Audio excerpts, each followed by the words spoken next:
ಹರೇ ಕೃಷ್ಣ. ಕೋ host ಯಾರಿಗೆ ಮಾಡ್ಬೇಕು Mataji? Host ಚಿತ್ರ ಮಾತಾಜಿಗೆ ಮಾಡ್ತೇನೆ. ಹೌದು ಮಾತಾಜಿ. ಜ್ಯೋತಿಶ್ರೀ ಇರ್ಬೇಕು ಮಾತಾಜಿ ಹೋಸ್ಟ್. ಹೇಳಿ ಅವ್ರಿಗೆ ಯಾರಿಗೆ ಮಾಡ್ಬೇಕು. ಹರೇ ಕೃಷ್ಣ. ಜ್ಯೋತಿಶ್ರೀ ಮಾತಾಜಿನ ಕೋ ಹೋಸ್ಟ್. ಚಿತ್ರಮೋಹಿನಿ ಮಾತಾಜಿ ಯಾರಿಗೆ ಮಾಡ್ಬೇಕು ಕೋ ಹೋಸ್ಟ್? ಅದೇ ಇವ್ರು ಇದ್ರೆ ಪ್ರವೀಣ ಮಾತಾಜಿ ಇದ್ರೆ ಅವ್ರಿಗೆ ಮಾಡಿ ಮಾತಾಜಿ, ಇಲ್ಲದೆ ಇದ್ರೆ ನಂಗೆ ಪ್ರವೀಣ ಮಾತಾಜಿ ಇಲ್ಲ ಮಾತಾಜಿ. ಹೋಸ್ಟ್ ಮಾಡಿ. ಒಂದ್ ನಿಮಿಷ. ಪ್ರವೀಣ ಮಾತಾಜಿ ಇಲ್ಲ ಮಾತಾಜಿ, ಅವರೆಲ್ಲ ಹೊರಗಡೆ ಹೋಗಿದಾರಂತೆ. ನನಗೆ ಹೇಳಿದ್ದಾರೆ ಶೇರಿಂಗ್ ಮಾಡ್ಲಿಕ್ಕೆ. ಹೌದ್ರಾ? ಹಾಗಾದ್ರೆ ನೀವೇ ಹೋಸ್ಟ್ ಆಗ್ತೀರಾ? ಹಾ, ಹಾಗೆ ನನ್ಗೆ ಕೋ ಹೋಸ್ಟ್ ಮಾಡಿರಿ. ಹೋಸ್ಟ್ ಮಾಡಿ.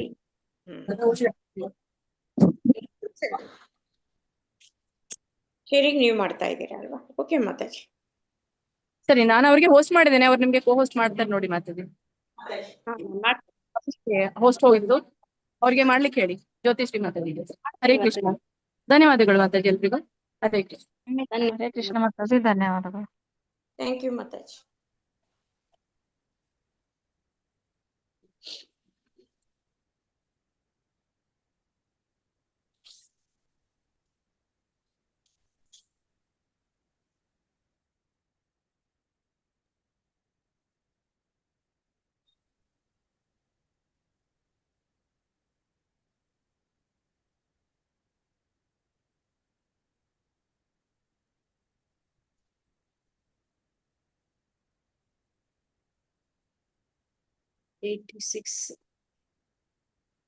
ಒಂದ್ ನಿಮಿಷ ಮಾತಾಜಿ, ಪೇಜ್ ನಂಬರ್ ಹಾಕಿದ್ರು.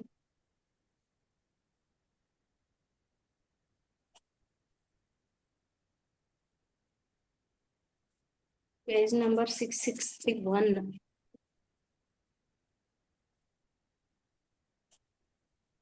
ಕೇಳಿಸ್ತಿದೆಯಾ ಮಾತಾಜಿ?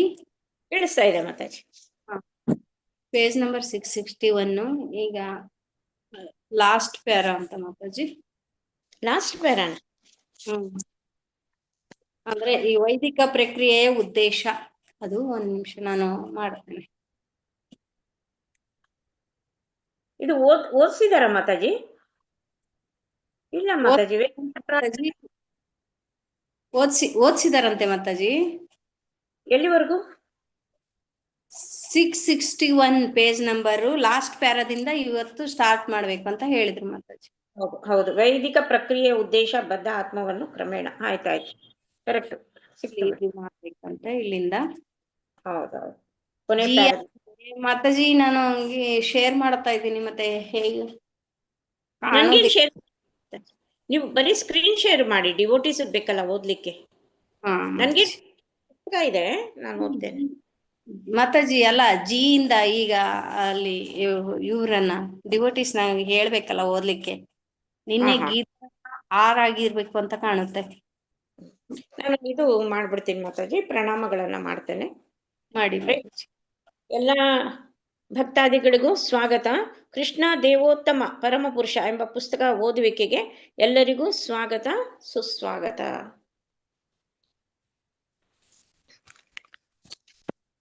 ನಿನ್ನೆ ಗೀತಾರ ಆಗಿತ್ತಲ್ಲ ಮಾತಾಜಿ? ಹರೇ ಕೃಷ್ಣ ಮಾತಾಜಿ. ನಂದಾಗಿಲ್ಲ. ಹರೇ ಕೃಷ್ಣ ಮಾತಾಜಿ, ಪ್ರಣಾಮಗಳು. ಮಾತಾಜಿ ನಂದು ಸ್ವಲ್ಪ ಆಗಿತ್ತು ಅಷ್ಟೇ ಮಾತಾಜಿ, ಸಣ್ಣ ಪ್ಯಾರ ಆಗಿತ್ತು. ನಾನು ಹೇಳ್ತೇನೆ, ನೀವು ಅದನ್ನ ರಿಪೀಟ್ ಮಾಡಿ ಎಲ್ಲ ಭಕ್ತಾದಿಗಳು. Krishna Krishna Krishna Krishna Krishna Krishna Krishna Krishna Krishna Krishna Krishna Krishna Krishna Krishna Krishna Hai. Krishna Krishna Krishna Krishna Krishna Krishna Krishna Hai. Krishna Krishna Krishna Krishna Krishna Krishna Krishna Hai. Krishna Krishna Krishna Krishna Krishna Krishna Rakshama. Krishna Krishna Krishna Krishna Krishna Krishna Rakshama. Krishna Krishna Krishna Krishna Krishna Krishna Pahi Mam. Krishna Krishna Krishna Krishna Krishna Krishna Pahi Mam. Ram Raghava Ram Raghava Ram Raghava Rakshama. Rama Rama Rama Raghava Raghava Raksha ಮಾಂ. ಕೃಷ್ಣ ಕೇಶವ ಕೃಷ್ಣ ಕೇಶವ ಕೃಷ್ಣ ಕೇಶವ ಪಾಹಿ ಮಾಂ. ಕೃಷ್ಣ ಕೇಶವ ಕೃಷ್ಣ ಕೇಶವ ಕೃಷ್ಣ ಕೇಶವ ಪಾಹಿ ಮಾಂ. ರಾಮ ರಾಘವ ರಾಮ ರಾಘವ ರಾಮ ರಾಘವ ರಕ್ಷ ಮಾಂ. ರಾಮ ರಾಘವ ರಾಮ ರಾಘವ ರಾಮ ರಾಘವ ರಕ್ಷ ಮಾಂ. ಕೃಷ್ಣ ಕೇಶವ ಕೃಷ್ಣ ಕೇಶವ ಕೃಷ್ಣ ಕೇಶವ ಪಾಹಿ ಮಾಂ.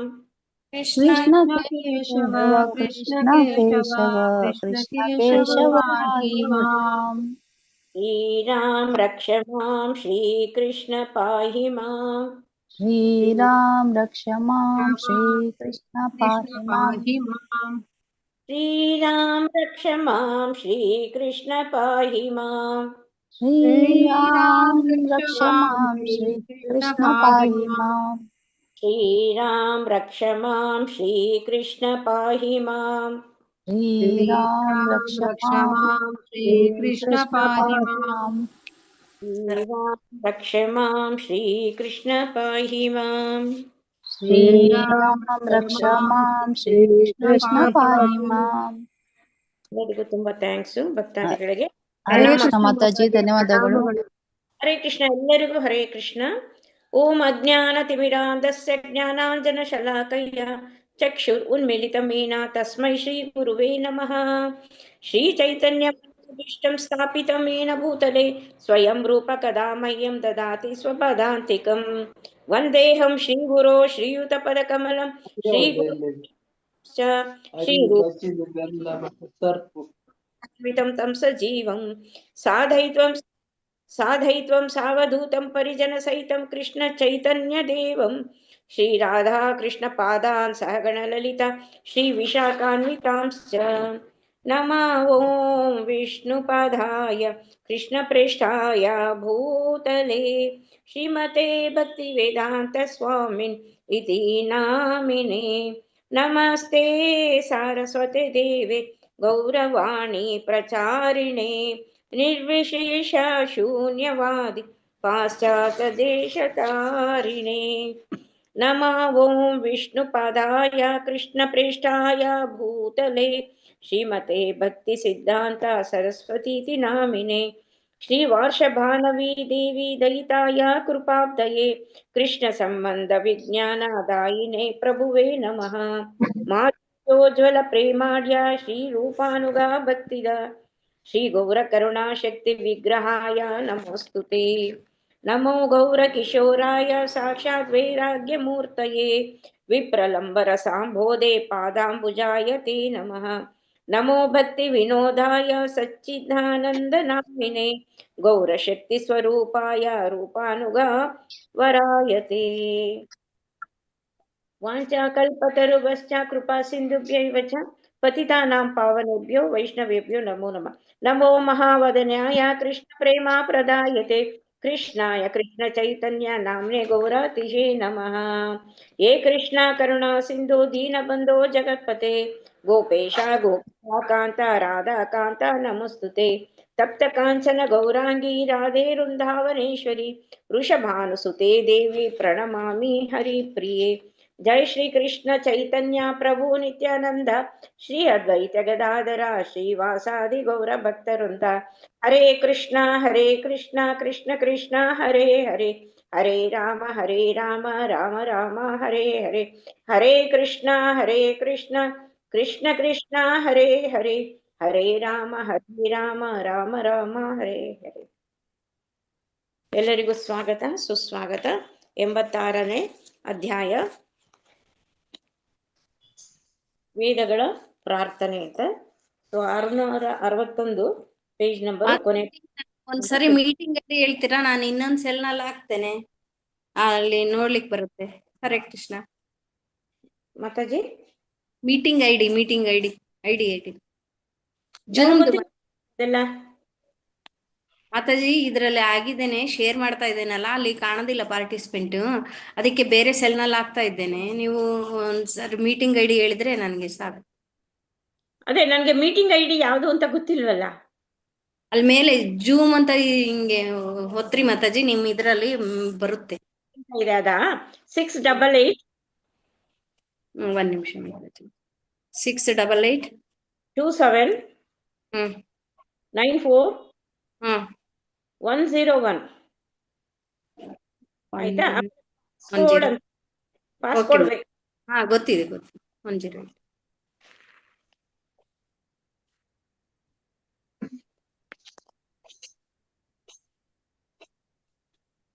ನೀವು ಓದ್ಸಿ ಮಾತಾಜಿ.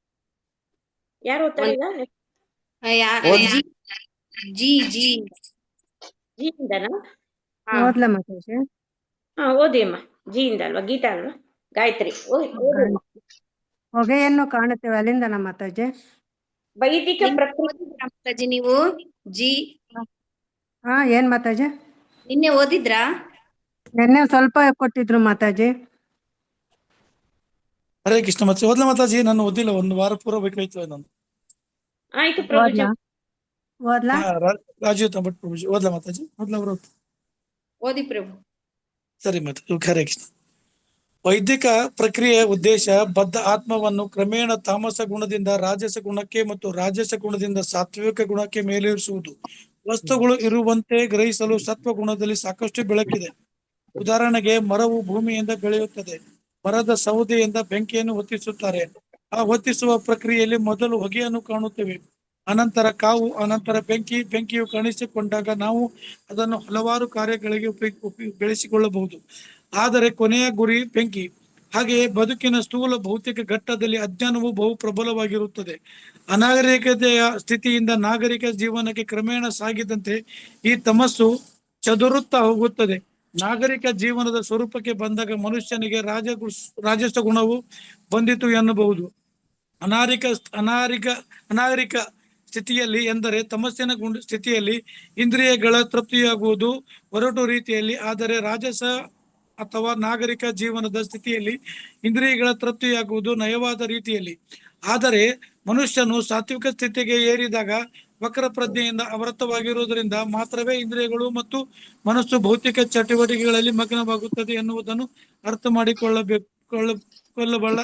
ಈ ವಕ್ರ ಪ್ರಜ್ಞೆಯ ಕ್ರಮೇಣ ಕೃಷ್ಣ ಪ್ರಜ್ಞೆಯಾಗಿ ಮಾರ್ಪಾಟ ಆದಾಗ ಮುಕ್ತಿಯು ಮಾರ್ಗವು ತೆರೆದುಕೊಳ್ಳುತ್ತದೆ. ಎಂದರೆ ಇಂದ್ರಿಯಗಳು ಮತ್ತು ಮನಸ್ಸಿನಿಂದ ಪರಮ ಸತ್ಯದ ಬಳಿ ಸಾರಲು ಸಾಧ್ಯವಿಲ್ಲ ಎಂದಲ್ಲ. ಕಶ್ಮಲದ ಸೋಂಕಿನ ಸ್ಥೂಲ ಸ್ಥಿತಿಯಲ್ಲಿರುವ ಇಂದ್ರಿಯಗಳು, ಮನಸ್ಸು ಮತ್ತು ಬುದ್ಧಿಶಕ್ತಿಯು ಪರಮ ಸತ್ಯದ ಸ್ವರೂಪವನ್ನು ಅರ್ಥ ಮಾಡಿಕೊಳ್ಳಲಾರವು. ಆದರೆ ಪರಿಶುದ್ಧವಾದಾಗ ಇಂದ್ರಿಯಗಳು, ಮನಸ್ಸು ಮತ್ತು ಬುದ್ಧಿಶಕ್ತಿಯು ಪರಮ ಸತ್ಯ ಎಂದರೇನು ಎನ್ನುವುದನ್ನು ಅರ್ಥ ಮಾಡಿಕೊಳ್ಳಬಲ್ಲವು ಎನ್ನುವುದು ಸರಿಯಾದ ನಿರ್ಣಯ. ಪರಿಶುದ್ಧಗೊಳಿಸುವ ಈ ಪ್ರಕ್ರಿಯೆಗೆ ಭಕ್ತಿಪೂರ್ವಕ ಸೇವೆ ಅಥವಾ ಕೃಷ್ಣ ಪ್ರಜ್ಞೆ ಎಂದು ಹೆಸರು. ವೇದ ಜ್ಞಾನದ ಗುರಿಯು ಕೃಷ್ಣ ಪ್ರಭುಜಿ. ಕೃಷ್ಣನನ್ನು ಹರೇ ಕೃಷ್ಣ ಮಾತಾಜಿ ನಾನು ಓದ್ಲಾ ಮಾತಾಜಿ? ಹರೇ ಕೃಷ್ಣ. ಹರೇ ಕೃಷ್ಣ. ನಾನು ಹೇಳ್ತೇನೆ, ಪ್ಲೀಸ್ ಎಲ್ರು ಮ್ಯೂಟ್ ಆಗಿ ದಯವಿಟ್ಟು. ರಾಜು ತೆಂಬೆಡದಾಯ್ತಲ್ಲ. ರತ್ನ ಬಸವರಾಜ್. ಹರೇ ಕೃಷ್ಣ. ಅಂದ್ರು ನೀವು ಆರ್ಬೋದು. ನೀವು ಮಾತಾಡಿದ್ರೆ ಮೇಲಕ್ಕೆ ಹೋಗ್ತೀರಾ, ಗೊತ್ತಾಗೋದಿಲ್ಲ ಮಾತಾಜಿ, ಪ್ಲೀಸ್. ರತ್ನ ಬಸವರಾಜ್ ಓದ್ಲಾ ಮಾತಾಜಿ? ಓದಿ ಮಾತಾಜಿ. ಓದ್ತೀನಿ ಮಾತಾಜಿ. ಓದಿ ಮಾತಾಜಿ. ಕೇಳಿಸ್ತಿದ್ಯಾ ನನ್ ವಾಯ್ಸ್? ವೇದ ಜ್ಞಾನದ ಗುರಿಯು ಕೃಷ್ಣನನ್ನು ಅರ್ಥ ಮಾಡಿಕೊಳ್ಳುವುದು ಎಂದು ಭಗವದ್ಗೀತೆ ಸ್ಪಷ್ಟವಾಗಿ ಹೇಳಿದೆ. ಶರಣಾಗತಿಯಾದ ಪ್ರಾರಂಭವಾಗುವ ಭಕ್ತಿಯಿಂದ ಕೃಷ್ಣ ಅರ್ಥ ಮಾಡಬಹುದು. ಭಗವದ್ಗೀತೆ ಹೇಳಿದಂತೆ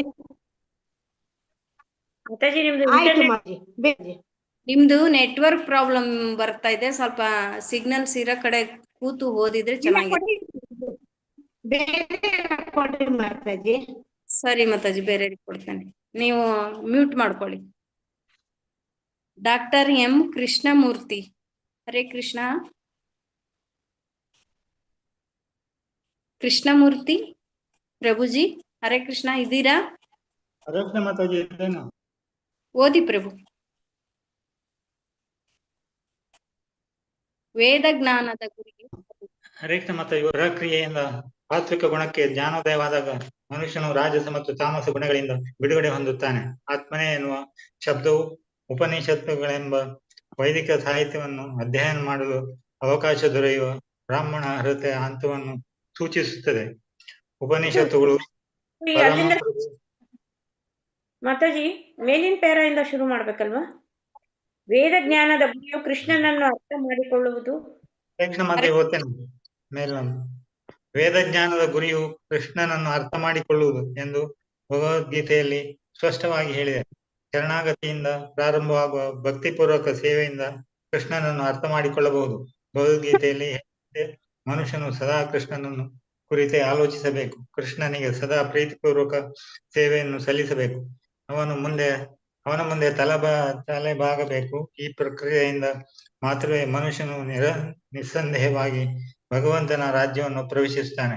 ಭಕ್ತಿ ಪೂರ್ವಕ ಸೇವೆ ಪ್ರಕ್ರಿಯೆಯಿಂದ ಸಾತ್ವಿಕ ಗುಣಕ್ಕೆ ಜ್ಞಾನೋದಯವಾದಾಗ ಮನುಷ್ಯನು ರಾಜಸ ಮತ್ತು ತಾಮಸ ಗುಣಗಳಿಂದ ಬಿಡುಗಡೆ ಹೊಂದುತ್ತಾನೆ. ಆತ್ಮನೇ ಎನ್ನುವ ಶಬ್ದವು ಉಪನಿಷತ್ತುಗಳೆಂಬ ವೈದಿಕ ಸಾಹಿತ್ಯವನ್ನು ಅಧ್ಯಯನ ಮಾಡಲು ಅವಕಾಶ ದೊರೆಯುವ ಬ್ರಾಹ್ಮಣ ಅರ್ಹತೆಯ ಹಂತವೆಂದು ಸೂಚಿಸುತ್ತದೆ.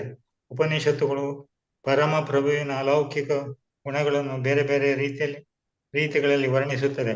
ಪರಮ ಸತ್ಯ ಎಂದರೆ ಪರಮ ಪ್ರಭುವಿಗೆ ನಿರ್ಗುಣ ಎಂದು ಹೆಸರು. ಹೀಗೆಂದೇ ಅವನಿಗೆ ಗುಣಗಳಿಲ್ಲ ಎಂದು ಅರ್ಥವಲ್ಲ. ಅವನಿಗೆ ಗುಣಗಳಿರುವುದರಿಂದ ಮಾತ್ರವೇ ಬದ್ಧ ಜೀವಿಗಳಿಗೆ ಗುಣಗಳಿರುವುದು ಸಾಧ್ಯ. ಉಪನಿಷತ್ತುಗಳ ಅಧ್ಯಯನದ ಉದ್ದೇಶವು ತಾಮಸ, ರಾಜಸ ಮತ್ತು ಸಾತ್ವಿಕ ಗುಣಗಳಿಗೆ ಪ್ರತಿಯಾಗಿ ಪರಮ ಸತ್ಯದ ದಿವ್ಯ ಗುಣಗಳನ್ನು ಅರ್ಥ ಮಾಡಿಕೊಳ್ಳುವುದು. ವೈದಿಕ ಜ್ಞಾನದ ರೀತಿಯೇ ಇದು. ಸನಕರ ನಾಯಕತ್ವದ 4 ಮಂದಿ ಕುಮಾರರಂತಹ ಮಹರ್ಷಿಗಳು ವೈದಿಕ ಜ್ಞಾನದ ಈ ತತ್ವವನ್ನು ಅನುಸರಿಸಿ ಕ್ರಮೇಣ ನಿರಾಕಾರ ತಿಳುವಳಿಕೆಯಿಂದ ಪರಮ ಪ್ರಭುವಿನ ವ್ಯಕ್ತಿ ಪೂಜೆಯ ವೇದಿಕೆಗೆ ಬಂದರು. ಆದರೆ ನಾವು ಮಹಾನುಭಾವರನ್ನು ಅನುಸರಿಸಬೇಕೆಂದು ಸೂಚಿಸಲಾಗಿದೆ. ಶುಕಮುನಿಗಳು ಮಹಾನುಭಾವರಲ್ಲಿ ಒಬ್ಬರು. ಪರೀಕ್ಷಿತ್ ಮಹಾರಾಜನ ಪ್ರಶ್ನೆಗೆ ಅವರ ನಿಸ್ಸಂದೇಹ ಉತ್ತರವು ಅಧಿಕಾರವಾಣಿಯ ಉತ್ತರ. ಇಂತಹ ಮಹಾನುಭಾವರ ಹೆಜ್ಜೆಯಲ್ಲಿ ನಡೆಯುವವನು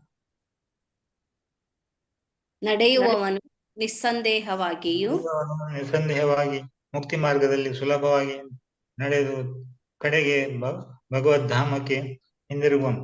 ಮನುಷ್ಯ ಜನ್ಮವನ್ನು ಪರಿಪೂರ್ಣ ಮಾಡಿಕೊಳ್ಳುವ ರೀತಿ ಇದೆ ಇದು. Hare Krishna Mataji. Thank you. Hare Krishna. Gayatri R. Hare Krishna Mataji. ಶುಕಮುನಿಗಳು ಮುಂದುವರೆದು ಪರೀಕ್ಷಿತ್ ಮಹಾರಾಜನಿಗೆ ಹೀಗೆ ಹೇಳಿದರು. ಪ್ರಿಯ ರಾಜನೇ, ಈ ವಿಷಯಕ್ಕೆ ಸಂಬಂಧಿಸಿದಂತೆ ಒಂದು ಒಳ್ಳೆಯ ಕಥೆಯನ್ನು ಹೇಳುತ್ತೇನೆ. ಇದು ದೇವೋತ್ತಮ ಪರಮ ಪುರುಷನಾದ ನಾರಾಯಣನಿಗೆ ಸಂಬಂಧಿಸಿದುದು. ಆದುದರಿಂದ ಮುಖ್ಯವಾದುದು ಇದು ನಾರಾಯಣ ಋಷಿಗಳಿಗೂ ಮಹರ್ಷಿ ನಾರದರಿಗೂ ನಡೆದ ಸಂವಾದದ ನಿರೂಪಣೆ. ನಾರಾಯಣ ಋಷಿಗಳು ಈಗಲೂ ಹಿಮಾಲಯ ಪರ್ವತದಲ್ಲಿರುವ ಬದರಿಕಾಶ್ರಮದಲ್ಲಿ ವಾಸಿಸುತ್ತಾರೆ. ಅವರನ್ನು ನಾರಾಯಣನ ಅವತಾರ ಎಂದು ಜನರು ಸ್ವೀಕರಿಸುತ್ತಾರೆ. ದೇವತೆಗಳಲ್ಲೇ ಪರಮ ಭಕ್ತರು ವಿರಾಗಿಗಳು. ಸದಾ ನಾರದರು ಒಮ್ಮೆ ಬೇರೆ ಬೇರೆ ಲೋಕಗಳಿಗೆ ಪ್ರಯಾಣ ಮಾಡುತ್ತಿದ್ದಾಗ ಬದರಿಕಾಶ್ರಮದಲ್ಲಿ ವಿರಕ್ತರಾದ ನಾರಾಯಣರನ್ನು ಕಂಡು ತಮ್ಮ ಗೌರವವನ್ನು ಸಮರ್ಪಿಸಬೇಕೆಂದು ಯೋಚಿಸಿದರು. ದೇವೋತ್ತಮನ ಅವತಾರವಾದ ಮಹಾನ್ ಋಷಿಗಳಾದ ನಾರಾಯಣ ಋಷಿಗಳು ಸೃಷ್ಟಿಯು ಪ್ರಾರಂಭವಾಗುವುದಾಗಿನಿಂದ ತಮ್ಮ ವ್ರತಗಳಲ್ಲಿ ನಿರತರಾಗಿದ್ದಾರೆ. ಭರತ ವರ್ಷದ ಜನರಿಗೆ ಭಗವದ್ಧಾಮಕ್ಕೆ ಹಿಂತಿರುಗುವ ಅತ್ಯುನ್ನತ ಪರಿಪೂರ್ಣತೆಯ ಸ್ಥಿತಿಯನ್ನು ಸಾಧಿಸುವುದು ಹೇಗೆ ಎಂದು ತೋರಿಸಿಕೊಡುವುದು ಅವರ ಉದ್ದೇಶ. ಅವರ ತಪಸ್ಸು ವ್ರತಗಳು ಮನುಷ್ಯರಿಗೆ ಆದರ್ಶಪ್ರಾಯವಾದವು. ಬದರಿಕಾಶ್ರಮವು ಹಿಮಾಲಯ ಪರ್ವತಗಳ ಅತ್ಯಂತ ಉತ್ತರ ಭಾಗದಲ್ಲಿದೆ ಮತ್ತು ಸದಾ ಹಿಮದಿಂದ ಆವೃತವಾಗಿರುತ್ತದೆ. ಬೇಸಿಗೆಯಲ್ಲಿ ಮಂಜು ಬೀಳುವುದು ಅಷ್ಟು ಕಷ್ಟವನ್ನು ಕೊಡುವುದಿಲ್ಲ. ಆದುದರಿಂದ ಧಾರ್ಮಿಕರಾದ ಭಾರತೀಯರು ಬೇಸಿಗೆಯಲ್ಲಿ ಆ ಸ್ಥಳಕ್ಕೆ ಈಗಲೂ ಕೂಡ ಹೋಗುತ್ತಾರೆ. ಒಮ್ಮೆ ಭಗವಂತನ ಅವತಾರರಾದ ನಾರಾಯಣ ಋಷಿಗಳು ಕಲಾಪಗ್ರಾಮ ಎನ್ನುವ ಹಳ್ಳಿಯಲ್ಲಿ ಹಲವಾರು ಭಕ್ತರ ನಡುವೆ ಕುಳಿತಿದ್ದರು. ಅವರ ಜೊತೆಗೆ ಕುಳಿತಿದ್ದವರು ಸಾಧಾರಣ ಸಾಧುಗಳಲ್ಲ. ಮಹರ್ಷಿ ನಾರದರು ಅಲ್ಲಿ ಕಾಣಿಸಿಕೊಂಡರು. ನಾರಾಯಣ ಋಷಿಗಳಿಗೆ ತಮ್ಮ ಪ್ರಣಾಮಗಳನ್ನು ಸಲ್ಲಿಸಿ ಪರೀಕ್ಷಿತ್ ಮಹಾರಾಜನು ಶುಕಮುನಿಗಳಿಗೆ ಕೇಳಿದ ಪ್ರಶ್ನೆಯನ್ನೇ ಕೇಳಿದರು. ನಾರಾಯಣ ಋಷಿಗಳಿಗೆ ನಾರದನು ಈ ಪ್ರಶ್ನೆಯನ್ನು ಕೇಳಿದಾಗ ಋಷಿಗಳು ತಮ್ಮ ಹಿಂದಿನವರನ್ನು ಅನುಸರಿಸಿ ಉತ್ತರವನ್ನು ಹೇಳಿದರು. ಜನಲೋಕ ಎನ್ನುವ ಲೋಕದಲ್ಲಿ ಇದೇ ಪ್ರಶ್ನೆಯನ್ನು ಹೇಗೆ ಚರ್ಚಿಸಿದ್ದರು ಎನ್ನುವ ಕಥೆಯನ್ನು ಹೇಳಿದರು. ಜನಲೋಕವು ಚಂದ್ರ, ಶುಕ್ರ ಗ್ರಹ ಮುಂತಾದವುಗಳಂತಹ ಸ್ವರ್ಗಲೋಕಗಳಿಗಿಂತ ಆಚೆ ಇದೆ. ಮಹಾನ್ ಋಷಿಗಳು ಮತ್ತು ಸಾಧು ಸಂತರು ಈ ಲೋಕದಲ್ಲಿ ವಾಸ ಮಾಡುತ್ತಾರೆ. ಬ್ರಹ್ಮನ್ ಮತ್ತು ಅವನ ನಿಜವಾದ ವ್ಯಕ್ತಿತ್ವವನ್ನು ಅರ್ಥ ಮಾಡಿಕೊಳ್ಳುವ ರೀತಿಯನ್ನು ಅವರು ಚರ್ಚೆ ಮಾಡುತ್ತಿದ್ದರು. ಹರೇ ಕೃಷ್ಣ ಮಾತಾಜಿ, ಧನ್ಯವಾದಗಳು.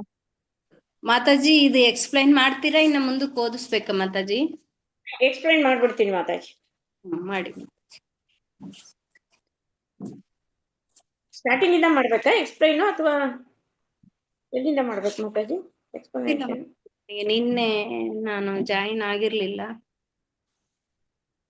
ಈಗ ಎಲ್ಲಿಂದ ಓದಿರ ಅಲ್ಲಿಂದ ಮಾಡಿ ಮಾತಾಜಿ. ಭಕ್ತಾದಿಗಳೇ ಹೇಳ್ಬೇಕೀಗ.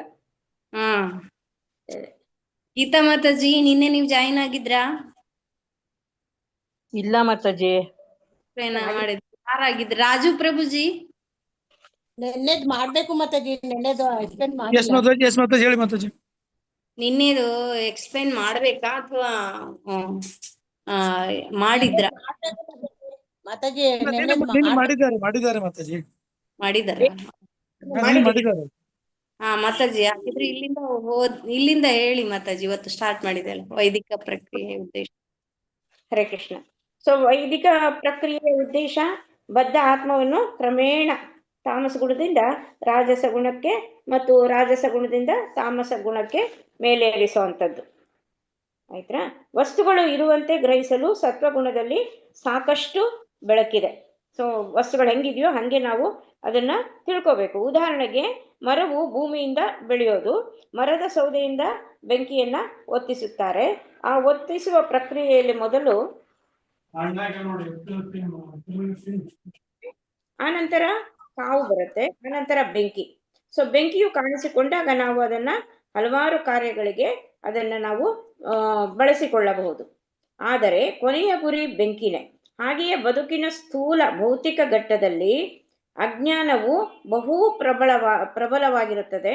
ಅನಾಗರಿಕತೆಯ ಸ್ಥಿತಿಯಿಂದ ನಾಗರಿಕ ಜೀವನಕ್ಕೆ ಕ್ರಮೇಣ ಸಾಗಿದಂತೆ ಈ ತಮಸ್ಸು ಅನ್ನೋದು ಚದುರುತ್ತಾ ಹೋಗುತ್ತದೆ. ಸೊ ನಾಗರಿಕ ಜೀವನದ ಸ್ವರೂಪಕ್ಕೆ ಬಂದಾಗ ಮನುಷ್ಯನಿಗೆ ಏನಾಗುತ್ತೆ? ರಾಜಸ ಗುಣವು ಬಂದಿತು ಎನ್ಬಹುದು. ಅನಾಗರಿಕ ಸ್ಥಿತಿಯಲ್ಲಿ ಎಂದರೆ ತಮಸ್ಸಿನ ಸ್ಥಿತಿಯಲ್ಲಿ ಇಂದ್ರಿಯಗಳ ತೃಪ್ತಿಯಾಗುವುದು ಒರಟು ರೀತಿಯಲ್ಲಿ ಮಾತ್ರ. ಆದರೆ ರಾಜಸ ಅಥವಾ ನಾಗರಿಕ ಜೀವನದ ಸ್ಥಿತಿಯಲ್ಲಿ ಇಂದ್ರಿಯಗಳ ತೃಪ್ತಿಯಾಗುವುದು ನಯವಾದ ರೀತಿಯಲ್ಲಿ. ಆದರೆ ಮನುಷ್ಯನು ಸಾತ್ವಿಕ ಸ್ಥಿತಿಗೆ ಏರಿದಾಗ ಪ್ರಜ್ಞೆಯಿಂದ ಆವೃತವಾಗಿರುವುದರಿಂದ ಮಾತ್ರವೇ ಇಂದ್ರಿಯಗಳು ಮತ್ತು ಮನಸ್ಸು ಭೌತಿಕ ಚಟುವಟಿಕೆಗಳಲ್ಲಿ ಮಗ್ನವಾಗುತ್ತವೆ ಎನ್ನುವುದನ್ನು ನಾವು ಅರ್ಥ ಮಾಡ್ಕೋಬೇಕಿಲ್ಲಿ. ಈ ವಕ್ರ ಪ್ರಜ್ಞೆಯು ಕ್ರಮೇಣ ಕೃಷ್ಣ ಪ್ರಜ್ಞೆಯಾಗಿ ಮಾರ್ಪಾಟಾದಾಗ ಮುಕ್ತಿಯ ಮಾರ್ಗವು ತೆರೆದುಕೊಳ್ಳುತ್ತದೆ. ಎಂದರೆ ಇಂದ್ರಿಯಗಳು ಮತ್ತು ಮನಸ್ಸಿನಿಂದ ಪರಮ ಸತ್ಯದ ಸಾರಲು ಸಾಧ್ಯವಿಲ್ಲ ಎಂದಲ್ಲ. ಕಶ್ಮಲದ ಸೋಂಕಿನ ಸ್ಥೂಲ ಸ್ಥಿತಿಯಲ್ಲಿರುವ ಇಂದ್ರಿಯಗಳು, ಮನಸ್ಸು ಮತ್ತು ಬುದ್ಧಿಶಕ್ತಿಯು ಪರಮ ಸತ್ಯದ ಸ್ವರೂಪವನ್ನು ಅರ್ಥ ಮಾಡಿಕೊಳ್ಳಲಾರವು. ಆದರೆ ಯಾವಾಗ ನಾವು ಪರಿಶುದ್ಧ ಆಗ್ತೀವೋ ಆಗ ಇಂದ್ರಿಯಗಳು, ಮನಸ್ಸು ಮತ್ತು ಬುದ್ಧಿಶಕ್ತಿಯು ಪರಮ ಸತ್ಯ ಎಂದರೇನು ಎನ್ನುವುದನ್ನು ಅರ್ಥ ಮಾಡಿಕೊಳ್ಳಬಲ್ಲೆವು ಎನ್ನುವುದು ಸರಿಯಾದ ಒಂದು ನಿರ್ಣಯ. ಪರಿಶುದ್ಧಗೊಳಿಸುವ ಈ ಪ್ರಕ್ರಿಯೆಗೆ ಭಕ್ತಿ ಪೂರ್ವಕ ಸೇವೆ ಅಥವಾ ಕೃಷ್ಣ ಪ್ರಜ್ಞೆ ಅಂತ ಹೆಸರು. ಸೊ ವೇದ ಜ್ಞಾನದ ಗುರಿಯು ಕೃಷ್ಣನನ್ನ ಅರ್ಥ ಮಾಡಿಕೊಳ್ಳುವುದು ಎಂದು ಭಗವದ್ಗೀತೆಯಲ್ಲಿ ಅವರು ಸ್ಪಷ್ಟವಾಗಿ ಹೇಳಿದ್ದಾರೆ. ಶರಣಾಗತಿಯಿಂದ ಪ್ರಾರಂಭವಾಗುವ ಭಕ್ತಿಪೂರ್ವಕ ಸೇವೆಯಿಂದ ಕೃಷ್ಣನನ್ನು ನಾವು ಅರ್ಥ ಮಾಡಿಕೊಳ್ಳಬಹುದು. ಭಗವದ್ಗೀತೆಯಲ್ಲಿ ಹೇಳಿದಂತೆ ಮನುಷ್ಯನು ಸದಾ ಕೃಷ್ಣನನ್ನು ಕುರಿತೇ ಆಲೋಚಿಸಬೇಕು. ಕೃಷ್ಣನಿಗೆ ಸದಾ ಪ್ರೀತಿಪೂರ್ವಕ ಸೇವೆಯನ್ನು ಸಲ್ಲಿಸಬೇಕು. ಅವನ ಮುಂದೆ ನಾವು ತಲೆಬಾಗಬೇಕು. ಈ ಪ್ರಕ್ರಿಯೆಯಿಂದ ಮಾತ್ರವೇ ಮನುಷ್ಯನು ನಿಸ್ಸಂದೇಹವಾಗಿ ಭಗವಂತನ ರಾಜ್ಯವನ್ನ ಪ್ರವೇಶಿಸೋದಕ್ಕೆ ಸಾಧ್ಯ ಆಗುತ್ತೆ. ಸೊ ಭಕ್ತಿಪೂರ್ವಕ ಸೇವೆಯ ಪ್ರಕ್ರಿಯೆಯಿಂದ ಸಾತ್ವಿಕ ಗುಣಕ್ಕೆ ಜ್ಞಾನೋದಯವಾದಾಗ ಮನುಷ್ಯನು ರಾಜಸ ಮತ್ತು ತಾಮಸ ಗುಣಗಳಿಂದ ಅವನು ಬಿಡುಗಡೆ ಹೊಂದ್ಕೋತಾನೆ. ಆತ್ಮನೇ ಎನ್ನುವ ಶಬ್ದವು ಉಪನಿಷತ್ತುಗಳೆಂಬ ವೈದಿಕ ಸಾಹಿತ್ಯವನ್ನು ಅಧ್ಯಯನ ಮಾಡಲು ಅವಕಾಶ ದೊರೆಯುವ ಬ್ರಾಹ್ಮಣ ಅರ್ಹತೆಯ ಹಂತವನ್ನು ಸೂಚಿಸುತ್ತದೆ. ಇದು ಉಪನಿಷತ್ತುಗಳು ಪರಮಪ್ರಭುವಿನ ಅಲೌಕಿಕ ಗುಣಗಳನ್ನು ಬೇರೆ ಬೇರೆ ರೀತಿಗಳಲ್ಲಿ ವರ್ಣಿಸುತ್ತವೆ. ಪರಮ ಸತ್ಯಕ್ಕೆ ಎಂದರೆ ಪರಮಪ್ರಭುವಿಗೆ ನಿರ್ಗುಣ ಅಂತ ಕರೀತಾರೆ. ಏಕೆಂದ್ರೆ ನಿರ್ಗುಣ ಅಂದ್ರೆ ಅವನಿಗೆ ಗುಣಗಳೇ ಇಲ್ಲ ಅಂತ ಅರ್ಥ ಅಲ್ಲ. ಅವನಿಗೆ ಗುಣಗಳಿರುವುದರಿಂದ ಮಾತ್ರವೇ ಬದ್ಧ ಜೀವಿಗಳಿಗೂ ಗುಣಗಳಿರುವುದು ಸಾಧ್ಯ. ನಾವು ಈ ಒಂದು ಇದಕ್ಕೆ ಬಂದ ತಕ್ಷಣ ನಾವು ಏನಾಗ್ತೀವಿ, ಮಾಯೆಯಿಂದ ನಾವು ಈ 3 ಗುಣಗಳಿಗೆ ನಾವು ಇದಾಗೋಗ್ತೀವಿ, ಬದ್ಧರಾಗೋಗ್ತೀವಿ. ಸಾತ್ವಿಕ, ರಾಜಸಿಕ ಮತ್ತು ತಾಮಸಿಕ. ಆ ಒಂದು ಗೋಜು ಪರಮಾತ್ಮನಿಗೆ ಇರೋದಿಲ್ಲ ಅವನು. ಹಾಗಾಗಿ ಅವನ್ನ ನಿರ್ಗುಣ ಅಂತ ಹೇಳೋದು. ಗುಣಗಳಿಲ್ಲ ಅಂತ ಅರ್ಥ ಅಲ್ಲ ಅಂತ ಅಲ್ಲಿ ಎಕ್ಸ್ಪ್ಲೈನ್ ಮಾಡ್ತಾರೆ. ಅವನಿಗೆ ಉಪನಿಷತ್ತುಗಳ ಅಧ್ಯಯನದ ಉದ್ದೇಶವು ತಾಮಸ, ರಾಜಸ, ಸಾತ್ವಿಕ ಗುಣಗಳಿಗೆ ಪ್ರತಿಯಾಗಿ ಪರಮ ಸತ್ಯದ ದಿವ್ಯ ಗುಣವನ್ನ ಅರ್ಥ ಮಾಡಿಕೊಳ್ಳುವುದು. ವೈದಿಕ ಜ್ಞಾನದ ರೀತಿಯೇ ಇದು. ಸನಕರ ನಾಯಕತ್ವದ 4 ಮಂದಿ ಕುಮಾರರು, ಬ್ರಹ್ಮನ ಕುಮಾರರು ಇವರು. ಸನಂದನ, ಆಮೇಲೆ ಸನಕ, ಸನಾತನ ಇವರೆಲ್ಲ. ಸೊ ಇವರು ಕುಮಾರರಂತ ಮಹರ್ಷಿಗಳು. ಇವರು ವೈದಿಕ ಜ್ಞಾನದ ಈ ತತ್ವವನ್ನು ಅನುಸರಿಸಿ ಕ್ರಮೇಣ ನಿರಾಕಾರ ತಿಳುವಳಿಕೆಯಿಂದ ಪರಮಪ್ರಭುವಿನ ವ್ಯಕ್ತಿ ಪೂಜೆಯ ವೇದಿಕೆಗೆ ಅವರು ಬಂದ್ರು. ಅವರು ಮೊದಲು ನಿರಾಕಾರರಾಗಿದ್ರು, ಆಮೇಲೆ ಅವರು ವ್ಯಕ್ತಿ ಪೂಜೆ ಎಂದು ಸಾಕಾರರಾಗಿದ್ದು. ಆದರೆ ನಾವು ಮಹಾನುಭಾವರನ್ನು ಅನುಸರಿಸಬೇಕೆಂದು ಇಲ್ಲಿ ಸೂಚಿಸಲಾಗಿದೆ. ಶುಕಮುನಿಗಳು ಮಹಾನುಭಾವರಲ್ಲಿ ಒಬ್ಬರು. ಪರೀಕ್ಷಿತ ಮಹಾರಾಜನ ಪ್ರಶ್ನೆಗೆ ಅವರ ಉತ್ತರವು ಅಧಿಕಾರವಾಣಿಯ ಒಂದು ಉತ್ತರ. ಇಂತಹ ಮಹಾನುಭಾವರ ಹೆಜ್ಜೆಯಲ್ಲಿ ನಡೆಯುವವನು ನಿಸ್ಸಂದೇಹವಾಗಿಯೂ ಮುಕ್ತಿ ಮಾರ್ಗದಲ್ಲಿ ಸುಲಭವಾಗಿ ನಡೆದು ಕಡೆಗೆ ಭಗವದ್ಧಾಮಕ್ಕೆ ಹಿಂದಿರುಗುವನು. ಮನುಷ್ಯ ಜನ್ಮವನ್ನು ಪರಿಪೂರ್ಣ ಮಾಡಿಕೊಳ್ಳುವ ರೀತಿ ಇದು. ಸೊ ನಾವು ಶುಕಮುನಿಗಳಂತ ಪರಂಪರೆಯಿಂದ ಬಂದಂತ ಗುರುಗಳನ್ನ ನಾವು ಆಯ್ಕೆ ಮಾಡಿಕೊಂಡು ಅವರ ಒಂದು ಇದರಲ್ಲಿ ನಾವು ಅವರ ಒಂದು ಮಾರ್ಗದರ್ಶನದಲ್ಲಿ ನಾವು ಹೋದಾಗ ನಮ್ಗೆ ಇದು ಭಗವದ್ಧಾಮಕ್ಕೆ ಹೋಗುವಂತ ಒಂದು ಚೈತನ್ಯ ನಮಗ್ ಸಿಗುತ್ತೆ. ಶುಕಮುನಿಗಳು ಮುಂದುವರಿದು ಪರೀಕ್ಷಿತ ಮಹಾರಾಜನಿಗೆ ಹೀಗೆ ಹೇಳ್ತಾರೆ: ಪ್ರಿಯ ರಾಜನೇ, ಈ ವಿಷಯಕ್ಕೆ ಸಂಬಂಧಿಸಿದಂತೆ ಒಂದು ಒಳ್ಳೆಯ ಕಥೆಯನ್ನು ಹೇಳುತ್ತೇನೆ ಅಂತ ಶುಕಮುನಿಗಳು ಹೇಳ್ತಾ ಇದ್ದಾರೆ. ಕತೆ ಇದು ದೇವೋತ್ತಮ ಪರಮ ಪುರುಷನಾದ ನಾರಾಯಣನಿಗೆ ಸಂಬಂಧಪಟ್ಟಿದ್ದು. ಆದುದರಿಂದ ಅದು ಬಹಳ ಮುಖ್ಯ. ಇದು ನಾರಾಯಣ ಋಷಿಗಳಿಗೂ ಮಹರ್ಷಿ ನಾರದರಿಗೂ ನಡೆದ ಸಂವಾದ ಅಂತ. ಇದು ನಾರಾಯಣ ಋಷಿಗಳು ಈಗಲೂ ಹಿಮಾಲಯ ಪರ್ವತದಲ್ಲಿ ಬದ್ರಿಕಾಶ್ರಮದಲ್ಲಿ ವಾಸಿಸುತ್ತಾರೆ. ಅವರನ್ನು ನಾರಾಯಣನ ಅವತಾರ ಎಂದು ಜನರು ಸ್ವೀಕರಿಸುತ್ತಾರೆ. ದೇವತೆಗಳಲ್ಲಿ ಪರಮ ಭಕ್ತರು ವಿರಾಗಿಗಳು ಆದ ನಾರದರು ಒಮ್ಮೆ ಬೇರೆ ಬೇರೆ ಲೋಕಗಳಿಗೆ ಪ್ರಯಾಣ ಮಾಡುತ್ತಿದ್ದಾಗ ಬದ್ರಿಕಾಶ್ರಮದಲ್ಲಿದ್ದ ವಿರಕ್ತರಾದ ನಾರಾಯಣರನ್ನು ಕಂಡು ತಮ್ಮ ಗೌರವವನ್ನು ಸಮರ್ಪಿಸಬೇಕೆಂದು ಯೋಚಿಸ್ತಾರೆ. ದೇವೋತ್ತಮನ ಅವತಾರವಾದ ಮಹಾನ್ ಋಷಿಗಳಾದ ನಾರಾಯಣ ಋಷಿಗಳು ಸೃಷ್ಟಿಯು ಪ್ರಾರಂಭವಾದಾಗಿನಿಂದ ತಪಸ್ಸು ವ್ರತಗಳಲ್ಲಿ ನಿರತರಾಗಿದ್ದಾರೆ. ಭರತ ವರ್ಷದ ಜನರಿಗೆ ಭಗವದ್ಧಾಮಕ್ಕೆ ಹಿಂದಿರುಗುವ ಅತ್ಯುನ್ನತ ಪರಿಪೂರ್ಣತೆಯ ಸ್ಥಿತಿಯನ್ನು ಸಾಧಿಸುವುದು ಹೇಗೆ ಎಂದು ತೋರಿಸಿಕೊಡುವುದು ಅವರ ಒಂದು ಉದ್ದೇಶ. ಅವರ ತಪಸ್ಸು ವ್ರತಗಳು ಮನುಷ್ಯರಿಗೆ ಆದರ್ಶಪ್ರಾಯವಾದವು. ಸೊ ನಮಗೆ ಈ ಒಂದು ಮನುಷ್ಯ ಜೀವನ ನಮಗೆ ಸಿಕ್ಕಿರೋದೇ ನಮಗೆ ತಪಸ್ಸು ಮಾಡೋದಕ್ಕೆ ಅಂತ ಹಿಂದಿನ ಒಂದು ಅಧ್ಯಾಯಗಳಲ್ಲಿ ನಾವು ಓದಿದ್ದೀವಿ. ಸೊ ಇಲ್ಲಿ ಅದರ ಬಗ್ಗೆ ಹೇಳ್ತಾ ಇದ್ದಾರೆ. ಸೊ ಬದ್ರಿಕಾಶ್ರಮವು ಹಿಮಾಲಯ ಪರ್ವತಗಳ ಅತ್ಯಂತ ಉತ್ತರ ಭಾಗದಲ್ಲಿದೆ ಮತ್ತು ಸದಾ ಹಿಮದಿಂದ ಅದು ಆವೃತವಾಗಿರುತ್ತದೆ. ಇದು ನಿಮಗೆ ಗೊತ್ತಿದೆ. ಬೇಸಿಗೆಯಲ್ಲಿ ಮಂಜು ಬೀಳುವುದು ಅಷ್ಟು ಕಷ್ಟವನ್ನು ಕೊಡುವುದಿಲ್ಲ. ಆದುದರಿಂದ ಧಾರ್ಮಿಕರಾದ ಭಾರತೀಯರು ಬೇಸಿಗೆಯಲ್ಲಿ ಈ ಸ್ಥಳಕ್ಕೆ ಈಗಲೂ ಕೂಡ ಹೋಗ್ತಾರೆ. ಒಮ್ಮೆ ಭಗವಂತನ ಅವತಾರರಾದ ನಾರಾಯಣ ಋಷಿಗಳು ಕಲಾಪ ಗ್ರಾಮ ಎನ್ನುವ ಹಳ್ಳಿಯಲ್ಲಿ ಹಲವಾರು ಭಕ್ತರ ನಡುವೆ ಕುಳಿತಿದ್ದರು. ಅವರ ಜೊತೆಗೆ ಕುಳಿತಿದ್ದವರು ಸಾಧಾರಣ ಸಾಧುಗಳೇನಲ್ಲ. ಮಹರ್ಷಿ ನಾರದರು ಅಲ್ಲಿ ಕಾಣಿಸ್ಕೊಂಡ್ರು. ನಾರಾಯಣ ಋಷಿಗಳಿಗೆ ತಮ್ಮ ಪ್ರಣಾಮಗಳನ್ನು ಸಲ್ಲಿಸಿ ಪರೀಕ್ಷಿತ ಮಹಾರಾಜನು ಶುಕಮುನಿಗಳಿಗೆ ಕೇಳಿದ ಪ್ರಶ್ನೆಯನ್ನೇ ಅವರು ಕೇಳ್ತಾರೆ. ಸೊ ನಾರಾಯಣ ಋಷಿಗಳಿಗೆ ನಾರದರು ಈ ಪ್ರಶ್ನೆಯನ್ನು ಕೇಳಿದಾಗ ಋಷಿಗಳು ತಮ್ಮ ಹಿಂದಿನವರನ್ನು ಅನುಸರಿಸಿ ಉತ್ತರವನ್ನ ಕೊಡ್ತಾರೆ. ಜನಲೋಕ ಎನ್ನುವ ಲೋಕದಲ್ಲಿ ಇದೇ ಪ್ರಶ್ನೆಯನ್ನು ಹೇಗೆ ಚರ್ಚಿಸಿದ್ದರು ಎನ್ನುವ ಕಥೆಯನ್ನೂ ಹೇಳ್ತಾರೆ.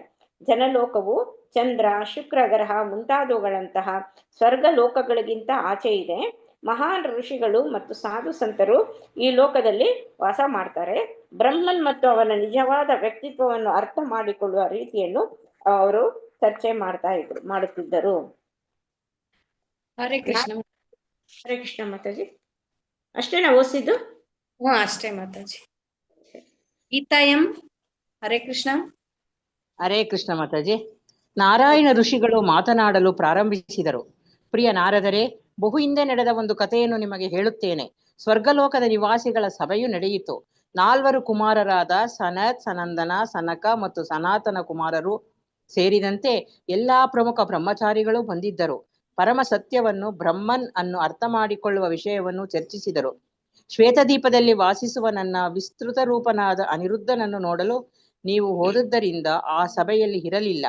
ನೀವು ಈಗ ಕೇಳುತ್ತಿರುವ ಪ್ರಶ್ನೆಯನ್ನು ಕುರಿತು ಮಹರ್ಷಿಗಳು, ಬ್ರಹ್ಮಚಾರಿಗಳು ಬಹು ವಿಸ್ತಾರವಾಗಿ ಚರ್ಚೆ ಮಾಡಿದರು.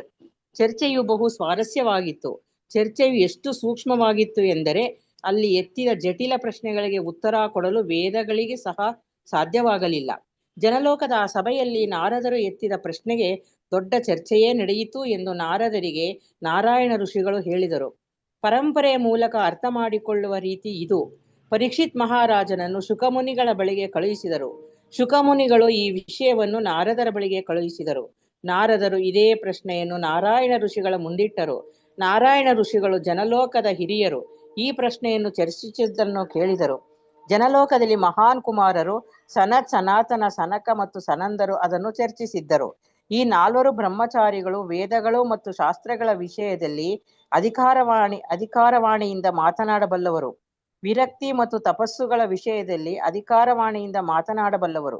ವಿರಕ್ತಿ ಮತ್ತು ತಪಸ್ಸುಗಳ ನೆರವಿರುವ ಅವರ ಮಿತಿ ಇಲ್ಲದ ಜ್ಞಾನವನ್ನು ಅವರ ಭವ್ಯ ಆದರ್ಶ ಸ್ವಭಾವವು ತೋರಿಸುತ್ತದೆ.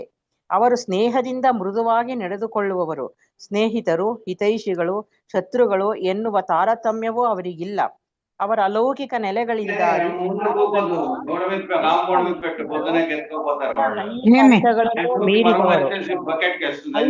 ದ್ವಂದ್ವಗಳ ಆ 4 ಸಹೋದರರಲ್ಲಿ ನಡೆದ ಚರ್ಚೆಯಲ್ಲಿ ಸನಂದರು ಮಾತನಾಡಬೇಕೆಂದು ಆರಿಸಲಾಯಿತು. ಉಳಿದ 3 ಅವರ ಶ್ರೋತೃಗಳಾಗಿದ್ದರು. ಹರೇ ಕೃಷ್ಣ ಮಾತಾಜಿ. ಹರೇ ಕೃಷ್ಣ ಮಾತಾಜಿ. ಲಕ್ಷ್ಮೀ ಪಿ ಎಂ ನಾವು ಮ್ಯೂಟ್ ಮಾಡಿಲ್ಲ. ಮ್ಯೂಟ್ ಮಾಡಿ ಪ್ಲೀಸ್. ಸಾಕಲ್ಲ Mataji? Hare Krishna Mataji. Thank you. Next Gayatri R Mataji. ಅಲ್ಲ, ಆಯ್ತು ಅವ್ರದ್ದು. ಆಯ್ತಾ? ಗೀತಾ ಆರ್ ಕೋಡಿಕಲ್. ಹರೇ ಕೃಷ್ಣ ಮಾತಾಜಿ. ಸನಂದನರು ಹೀಗೆ ಹೇಳಿದರು. ಇಡೀ ಬ್ರಹ್ಮಾಂಡವು ಕೊನೆಗೊಂಡ ನಂತರ ಸಮಸ್ತ ಶಕ್ತಿಯು ಬೀಜ ರೂಪದಲ್ಲಿ, ಸಮಸ್ತ ಸೃಷ್ಟಿಯು ಗರ್ಭೋದಕಶಾಹಿ ವಿಷ್ಣುವಿನ ದೇಹವನ್ನು ಪ್ರವೇಶಿಸುತ್ತವೆ. ಆಗ ಪ್ರಭುವು ಬಹು ದೀರ್ಘಕಾಲ ನಿದ್ರೆಯಲ್ಲಿರುತ್ತಾನೆ. ಮತ್ತೆ ಸೃಷ್ಟಿಯು ಅಗತ್ಯವಾದಾಗ ವೇದಗಳು ಸಾಕಾರವಾಗಿ ಪ್ರಭುವಿನ ಸುತ್ತ ಸೇರಿ ಅವನ ಅದ್ಭುತ ಲೀಲೆಗಳನ್ನು ವರ್ಣಿಸುತ್ತಾ ಅವನ ಮಹಿಮೆಯನ್ನು ಹೇಳುವವು. ಪ್ರಾತಃ ಕಾಲದಲ್ಲಿ ಅರಸನು ಮಲಗಿದ್ದಾಗ ಅದಕ್ಕಾಗಿ ನಿಯೋಜಿತರಾದ ಗಾಯಕರು ಅವನ ಕೊಠಡಿಯ ಸುತ್ತ ನಿಂತು ಅವನ ಧೀರ ಕಾರ್ಯಗಳನ್ನು ಕುರಿತು ಹಾಡುವಾಗ ಕ್ರಮೇಣ ರಾಜನಿಗೆ ಎಚ್ಚರಿಕೆಯಾಗುವಂತೆಯೇ ಇದು ಸಾಕಾರ ತಾಳಿದ ವೇದ ಗಾಯಕರು ಹೀಗೆ ಹಾಡುವರು. ಅಜೇಯನೇ, ನೀನು ಪರಮ ಪುರುಷನು, ನಿನಗೆ ಸಮಾನರಾದವರು ನಿನಗಿಂತ ಶ್ರೇಷ್ಠರು ಇಲ್ಲ. ತನ್ನ ಕಾರ್ಯಗಳಲ್ಲಿ ನಿನಗಿಂತ ಮಹಿಮಾಂತರು ಇಲ್ಲ. ನಿನಗೆ ಜಯವಾಗಲಿ, ನಿನಗೆ ಜಯವಾಗಲಿ. ನಿನ್ನ ದಿವ್ಯ ಸ್ವಭಾವದಿಂದ 6 ಸಂಪತ್ತುಗಳು ಪೂರ್ಣವಾಗಿ ನಿನ್ನಲ್ಲಿವೆ. ಎಲ್ಲ ಬದ್ಧ ಆತ್ಮಗಳನ್ನು ಮಾಯೆಯ ಹಿಡಿತದಿಂದ ನೀನು ಬಿಡಿಸಬಲ್ಲೆ.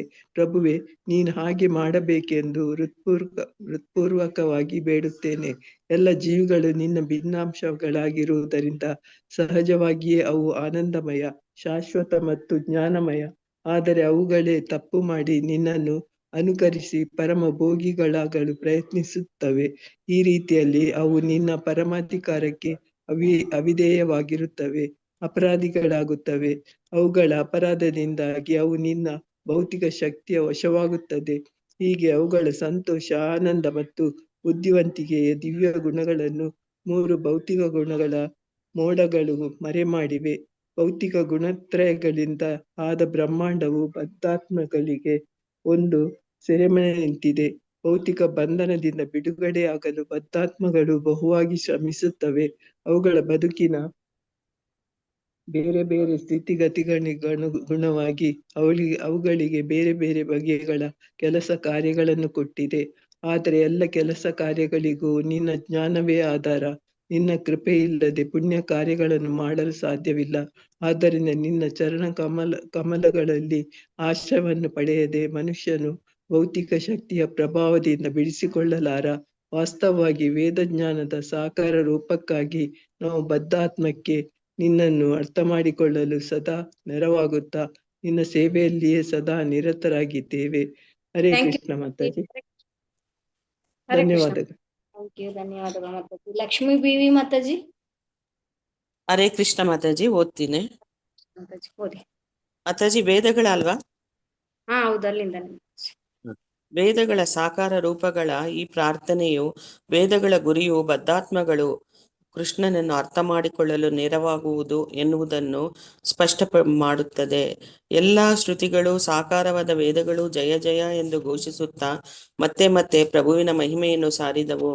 ಪ್ರಭುವನ್ನು ಹೊಗಳುವುದು ಅವನ ಮಹಿಮೆಗಾಗಿ ಎನ್ನುವುದನ್ನು ಇದು ತೋರಿಸುತ್ತದೆ.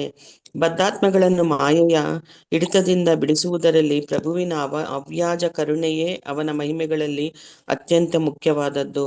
ಹಲವು ಬಗೆಗಳ ಚರಾಚರ ದೇಹಗಳಲ್ಲಿ ಅಸಂಖ್ಯಾತ ಜೀವಿಗಳಿವೆ. ಈ ಜೀವಿಗಳ ಬದ್ಧ ಬದುಕಿಗೆ ಕಾರಣ ಅವು ದೇವೋತ್ತಮ ಪರಮಪುರುಷನೊಡನೆ ತಮ್ಮ ಶಾಶ್ವತ ಬದುಕನ್ನು ಮರೆತದ್ದು. ಕೃಷ್ಣನ ಸ್ಥಾನವನ್ನು ಅನುಕರಿಸಿ ಜೀವಿಯು ಭೌತಿಕ ಶಕ್ತಿಯ ಮೇಲೆ ದರ್ಬಾರು ನಡೆಸಲು ಪ್ರಯತ್ನಿಸಿದಾಗ ಭೌತಿಕ ಶಕ್ತಿಯು ಅವನನ್ನು ಕೂಡಲೇ ಸೆರೆ ಹಿಡುತ್ತದೆ ಮತ್ತು 84 ಲಕ್ಷ ಬೇರೆ ಬೇರೆ ದೇಹಗಳಲ್ಲಿ ತನಗೆ ಇಷ್ಟ ಬಂದಂತೆ ಆರಿಸಿಕೊಳ್ಳಲು ಅವನಿಗೆ ಅವಕಾಶ ದೊರೆಯುತ್ತದೆ. ಭೌತಿಕ ಬದುಕಿನ ತಾಪತ್ರಯಗಳನ್ನು ಅನುಭವಿಸುತ್ತಿದ್ದರೂ ಮಾಯೆಯಲ್ಲಿ ಸಿಕ್ಕ ಜೀವವು ತಾನು ಕಂಡುದಕ್ಕೆಲ್ಲ ತಾನೇ ಒಡೆಯನೆಂದು ಭಾವಿಸುತ್ತದೆ. 3 ಭೌತಿಕ ಗುಣಗಳನ್ನು ಪ್ರತಿನಿಧಿಸುವ ಭೌತಿಕ ಶಕ್ತಿಯ ಪ್ರಭಾವದಿಂದ ಜೀವಿಯು ಎಷ್ಟು ಸಿಕ್ಕಿನಲ್ಲಿ ಬೀಳುತ್ತಾನೆ ಎಂದರೆ ಪರಮಪ್ರಭುವಿನ ಕೃಪೆ ಇಲ್ಲದೆ ಬಿಡುಗಡೆಯಾಗುವುದು ಅವನಿಗೆ ಸಾಧ್ಯವೇ ಇಲ್ಲವಾಗುತ್ತದೆ. ಜೀವಿಯು ಪ್ರಕೃತಿಯ ರೀತಿಗಳ ಪ್ರಭಾವವನ್ನು ತನ್ನ ಶ್ರಮದಿಂದಲೇ ಗೆಲ್ಲಲಾರ. ಭೌತಿಕ ಪ್ರಕೃತಿಯು ಪರಮಪ್ರಭುವಿನ ನಿಯಂತ್ರಣಗಳಲ್ಲಿ ಕೆಲಸ ಮಾಡುವುದರಿಂದ ಪ್ರಭುವು ಅದರ ಅಧಿಕಾರ ವ್ಯಾಪ್ತಿಯನ್ನು ಮೀರಿದವನು. ಅವನ ಹೊರತಾಗಿ ಬ್ರಹ್ಮನಿಂದ ಪ್ರಾರಂಭವಾಗಿ ಇರುವೆಯವರೆಗೆ ಎಲ್ಲಾ ಜೀವಿಗಳನ್ನು ಭೌತಿಕ ಪ್ರಕೃತಿಯ ಸಂಪರ್ಕವು ಗೆಲ್ಲುತ್ತದೆ. ಹರೇ ಕೃಷ್ಣ ಮಾತಾಜಿ. ಧನ್ಯವಾದಗಳು. ಧನ್ಯವಾದಗಳು ಮಾತಾಜಿ. ಎಕ್ಸ್ಪ್ಲೈನ್ ಮಾಡ್ತೀರಾ? ಚಿತ್ರಮೋಹಿನ್ ಮಾತಾಜಿ. ಓಕೆ ಮಾತಾಜಿ, ಇನ್ನೂ 2 ಪೇಜ್. ಇನ್ನ 2 ಪೇಜ್ ಓದ್ಸಣ. ಓಕೆ ಮಾತಾಜಿ. ಓದ್ಲಿ, 6:45 ಓದ್ಲಿ ಮಾತಾಜಿ, ಆಮೇಲೆ ನಾನು ಎಕ್ಸ್ಪ್ಲೈನ್ ಮಾಡ್ತೀನಿ. ಸರಿ ಮಾತಾಜಿ. ನಾನು ಓದ್ಲಾ ಮಾತಾಜಿ? ನೀವು ಅನ್ಮ್ಯೂಟ್ ಮಾಡ್ಕೋಬಳ್ಳಿ ಮಾತಾಜಿ. ಮೇಲಕ್ಕೆ ಹೋಗ್ತೀರಾ ಪ್ಲೀಸ್? ಆಯ್ತು ಮಾತಾಜಿ. ಓದಿದ್ರಲ್ಲ, ನೀವು ಓದ್ಲಿಲ್ವಾ? ಇಲ್ಲ ಮಾತಾಜಿ, ಓದ್ಬೇಕು. ಓದ್ಲಾ? ಲಕ್ಷ್ಮೀ ಪಿ ಅಮ್ಮ? ಹೌದು ಮಾತಾಜಿ. ಹಾ ಮಾತಾಜಿ, 1 ನಿಮಿಷ ನೀವು ಅನ್ಮ್ಯೂಟ್ ಮಾಡ್ಕೊಳ್ಳಿ. ಇಲ್ಲಿಗೆ ಹೋಗ್ಬಿಡುತ್ತೆ, ನೀವು ಮೇಲಕ್ಕೆ ಹೋಗ್ತೀರಾ ಗೊತ್ತೇ ಆಗಲ್ಲ. Lakshmi B V, Lakshmi P M. ಓದಿ ಮಾತಾಜಿ. ವೇದಗಳ ಸಾಕಾರ ರೂಪಗಳ ಹೇಳುವ ಮಾತುಗಳಿಂದ ವೈದಿಕ ಸಾಹಿತ್ಯವನ್ನು ಕೃಷ್ಣನನ್ನು ಅರ್ಥ ಮಾಡಿಕೊಳ್ಳುವುದಕ್ಕಾಗಿಯೇ ನೀಡಿದೆ ಎನ್ನುವುದನ್ನು ಮೇಲುತ್ತಾ ಇದೆ ಮಾತಾಜಿ. ಸರಿ ಮಾಡ್ಕೊಳ್ತಾರೆ. ಸರಿ ಬಂತೀಗ. ಅರ್ಥ ಮಾಡಿಕೊಳ್ಳೋದು ಏನ್ ಮಾತಾಜಿ? ಐಶ್ವರ್ಯ, ಬಲ, ಕೀರ್ತಿ, ಸೌಂದರ್ಯ, ಜ್ಞಾನ ಇದು ನೋಡಿ. ಅಲ್ಲ, ವೇದಗಳ ಸಾಕಾರ ರೂಪಗಳಲ್ವಾ? ಆಯ್ತು ಮಾತಾಜಿ. ಇಲ್ಲಿಂದ ವೇದಗಳು ಸಾಕಾರ ರೂಪಗಳು, ಅಲ್ಲಿಂದ. ನಾನು ಅಲ್ಲಿಂದನೇ ಓದ್ತಾ ಇದ್ದೆ. ಅಲ್ಲ ಬರ್ರಿ. ಬಲ, ಕೀರ್ತಿ, ಅಲ್ಲ ಮಾತಾಜಿ, ಐಶ್ವರ್ಯ ಅಲ್ಲಿಂದ ಓದ್ಬೇಕು. ಐಶ್ವರ್ಯ ಆಯ್ತು ಮಾತಾಜಿ, ಆಯ್ತು. ಐಶ್ವರ್ಯ, ಬಲ, ಕೀರ್ತಿ, ಸೌಂದರ್ಯ, ಜ್ಞಾನ ಮತ್ತು ವೈರಾಗ್ಯ ಈ 6 ಶ್ರೀಮಂತಿಕೆಗಳನ್ನು ಅವನು ಪೂರ್ಣ ಪ್ರಮಾಣದಲ್ಲಿ ಹೊಂದಿರುವುದರಿಂದ ಪ್ರಭು ಒಬ್ಬನೇ ಭೌತಿಕ ಪ್ರಕೃತಿಯ ಪ್ರಭಾವವನ್ನು ಮೀರಿದ್ದಾನೆ. ಜೀವಿಯು ಕೃಷ್ಣ ಪ್ರಜ್ಞೆಯಲ್ಲಿ ನೆಲೆಗೊಳ್ಳದಿದ್ದರೆ ಅವನು ದೇವೋತ್ತಮ ಪರಮಪುರುಷನ ಬಳಿಗೆ ಹೋಗಲಾರ. ಆದರೂ ಪ್ರಭುವು ತನ್ನ ಸರ್ವಶಕ್ತಿಯಿಂದ ಒಳಗಿನಿಂದ ಪರಮಾತ್ಮನಾಗಿ ಅಪ್ಪಣೆ ಮಾಡಬಲ್ಲ. ಭಗವದ್ಗೀತೆಯಲ್ಲಿ ಪ್ರಭುವು ಹೀಗೆ ಉಪದೇಶ ಮಾಡಿದ್ದಾನೆ: ನೀನು ಏನನ್ನು ಮಾಡಿದರೂ ನನಗಾಗಿ ಮಾಡು, ನೀನು ಏನನ್ನು ತಿಂದರೂ ಮೊದಲು ನನಗೆ ಅರ್ಪಿಸು, ಯಾವ ದಾನವನ್ನು ಮಾಡಬೇಕು ಎನಿಸಿದರೂ ಮೊದಲು ನನಗೆ ಕೊಡು, ಮತ್ತು ಯಾವ ವ್ರತಗಳನ್ನು ತಪಸ್ಸುಗಳನ್ನು ಮಾಡಲು ಬಯಸಿದರೂ ನನಗಾಗಿ ಮಾಡು. ಹೀಗೆ ಕ್ರಮೇಣ ಕೃಷ್ಣ ಪ್ರಜ್ಞೆಯನ್ನು ಬೆಳೆಸಿಕೊಳ್ಳ. ಮಾತಾಜಿ ಹೋಯ್ತಿದು. ಒಂದ್ ನಿಮಿಷ. ಹಾಗೆ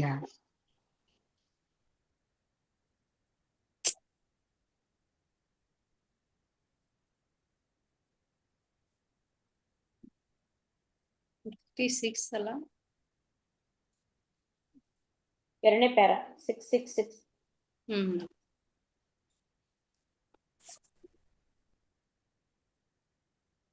ಓದಿ ಮಾತಾಜಿ ಈಗ. ಯೋಗಿ ಕೃಷ್ಣನಿಗೆ ಶರಣಾಗುತ್ತಾನೆ. ಭಗವದ್ಗೀತೆಯಲ್ಲಿ ಕೃಷ್ಣನು ಹೇಳುವಂತೆ, ಜ್ಞಾನಿಯಾದವನು ಹಲವು ಜನ್ಮಗಳ ನಂತರ ನನಗೆ ಶರಣಾಗತನಾಗುತ್ತಾನೆ. ಯೋಗಿಗಳು ಹೃದಯದಲ್ಲಿರುವ ಕೃಷ್ಣನ ಧ್ಯಾನದಲ್ಲಿ ಮನಸ್ಸನ್ನು ನಿಲ್ಲಿಸಬೇಕೆಂದು ಆದೇಶಿಸಲಾಗಿದೆ. ಕೃಷ್ಣ ಪ್ರಜ್ಞೆ ಇಂತಹ ನಿರಂತರ ಪ್ರಕ್ರಿಯೆಯಿಂದ ಯೋಗಿಯು ಭೌತಿಕ ಶಕ್ತಿಯ ಹಿಡಿತದಿಂದ ಬಿಡುಗಡೆಯಾಗಬಹುದು. ಆದರೆ ಭಗವದ್ಗೀತೆಯಲ್ಲಿ ಹೇಳಿರುವಂತೆ ಭಕ್ತರು ಪ್ರಾರಂಭದಿಂದ ಪ್ರೀತಿ ಆದರಗಳಿಂದ ಭಕ್ತಿಪೂರ್ವಕ ಸೇವೆಯಲ್ಲಿ ತೊಡಗಿರುತ್ತಾರೆ. ಆದ್ದರಿಂದ ಅವರು ಕಷ್ಟವಿಲ್ಲದೆ ಮತ್ತು ದಾರಿ ತಪ್ಪದೆ ತನ್ನ ಬಳಿ ಸಾರುವಂತೆ ಪ್ರಭುವು ಅವರಿಗೆ ಮಾರ್ಗದರ್ಶನ ಮಾಡುತ್ತಾನೆ. ಪ್ರಭುವಿನ ಕೃಪೆಯಿಂದ ಮಾತ್ರವೇ ಜೀವಿಯು ಬ್ರಹ್ಮನ್, ಪರಮಾತ್ಮ ಮತ್ತು ಭಗವಾನರ ನಿಖರವಾದ ಸ್ಥಾನಗಳನ್ನು ಅರಿಯಲು ಸಾಧ್ಯ. ವೇದಗಳ ಹರೇ ಕೃಷ್ಣ. ಸಾಕು ಮಾತಾಜಿ. ಧನ್ಯವಾದಗಳು ಮಾತಾಜಿ. ಹರೇ ಕೃಷ್ಣ. ಧನ್ಯವಾದಗಳು ಮಾತಾಜಿ. ಕಾಂತಾಮಣಿ ಮಾತಾಜಿ. ಹರೇ ಕೃಷ್ಣ ಮಾತಾಜಿ. ಹರೇ ಕೃಷ್ಣ ಮಾತಾಜಿ. ಓದಿ ಮಾತಾಜಿ. ವೇದಗಳ ಸಾಕಾರ ರೂಪಗಳು ಹೇಳುವ ಮಾತುಗಳಿಂದ ವೈದಿಕ ಸಾಹಿತ್ಯವನ್ನು ಕೃಷ್ಣನನ್ನು ಅರ್ಥ ಮಾಡಿಕೊಳ್ಳುವುದಕ್ಕಾಗಿಯೇ ನೀಡಿದೆ. ಇದು ಸ್ಪಷ್ಟವಾಗಿ ಎಲ್ಲಾ ವೇದಗಳ ಮೂಲಕವೂ ಅರ್ಥ ಮಾಡಿಕೊಳ್ಳಬೇಕಾದರೂ ಕೃಷ್ಣನನ್ನು ಮಾತ್ರ ಎನ್ನುವುದು ಭಗವದ್ಗೀತೆಯಲ್ಲಿ ದೃಢವಾಗುತ್ತದೆ. ಕೃಷ್ಣನು ಭೌತಿಕ ಜಗತ್ತಿನಲ್ಲಾಗಲಿ ಆಧ್ಯಾತ್ಮಿಕ ಜಗತ್ತಿನಲ್ಲಾಗಲಿ ಸಂತೋಷ ಪಡುತ್ತಿರುತ್ತಾನೆ, ಏಕೆಂದರೆ ಅವನು ಪರಮಭೋಗಿ. ಅವನ ಮಟ್ಟಿಗೆ ಭೌತಿಕ ಜಗತ್ತು ಮತ್ತು ಆಧ್ಯಾತ್ಮಿಕ ಜಗತ್ತುಗಳ ನಡುವೆ ವ್ಯತ್ಯಾಸವಿಲ್ಲ. ಸಾಮಾನ್ಯ ಜೀವಿಗಳಿಗೆ ಭೌತಿಕ ಜಗತ್ತು ಒಂದು ಅಡ್ಡಿ, ಏಕೆಂದರೆ ಅವರು ಅದಕ್ಕೆ ಅಧೀನರಾಗಿರುತ್ತಾರೆ. ಆದರೆ ಕೃಷ್ಣನು ಭೌತಿಕ ಜಗತ್ತನ್ನು ನಿಯಂತ್ರಿಸುವುದರಿಂದ ಅದರಲ್ಲಿರುವ ಅಡ್ಡಿಗಳಿಗೂ ಅವನಿಗೂ ಸಂಬಂಧವಿಲ್ಲ. ಆದುದರಿಂದ ಉಪನಿಷತ್ತುಗಳ ಬೇರೆ ಬೇರೆ ಭಾಗಗಳಲ್ಲಿ ವೇದಗಳು ಹೀಗೆ ಹೇಳುತ್ತವೆ: ಬ್ರಹ್ಮನ್ ಶಾಶ್ವತನು, ಎಲ್ಲಾ ಜ್ಞಾನಾನಂದಮಯನು. ಆದರೆ ದೇವೋತ್ತಮ ಪರಮಪುರುಷನೊಬ್ಬನೇ ಎಲ್ಲಾ ಜೀವಿಗಳ ಹೃದಯಗಳಲ್ಲಿ ಇರುತ್ತಾನೆ. ಅವನು ಸರ್ವವ್ಯಾಪಿಯಾದುದರಿಂದ ಜೀವಿಗಳ ಹೃದಯವನ್ನು ಮಾತ್ರವಲ್ಲದೆ ಅಣುಗಳನ್ನು ಪ್ರವೇಶಿಸಬಲ್ಲನು. ಪರಮಾತ್ಮನಾಗಿ ಅವನು ಎಲ್ಲ ಜೀವಿಗಳ ಕರ್ಮಗಳ ನಿಯಂತ್ರಕ. ಅವನು ಅವರೆಲ್ಲರಲ್ಲಿ ವಾಸಿಸುತ್ತಾನೆ, ಅವರ ಕರ್ಮಗಳಿಗೆ ಸಾಕ್ಷಿಯಾಗಿರುತ್ತಾನೆ, ತಮ್ಮ ಅಪೇಕ್ಷೆಗಳಿಗೆ ಅನುಗುಣವಾಗಿ ಕಾರ್ಯ ಮಾಡಲು ಅವಕಾಶ ಕೊಡುತ್ತಾನೆ ಮತ್ತು ಅವರ ವಿವಿಧ ಕರ್ಮಗಳಿಗೆ ಫಲವನ್ನು ನೀಡುತ್ತಾನೆ. ಅವನೇ ಎಲ್ಲ ವಸ್ತುಗಳ ಜೀವಶಕ್ತಿಯು. ಆದರೂ ಅವನು ಭೌತಿಕ ಗುಣಗಳನ್ನು ಮೀರಿದವನು. ಅವನು ಸರ್ವಶಕ್ತನು, ಎಲ್ಲವನ್ನೂ ಸೃಷ್ಟಿ ಮಾಡುವುದರಲ್ಲಿ ನಿಪುಣನು.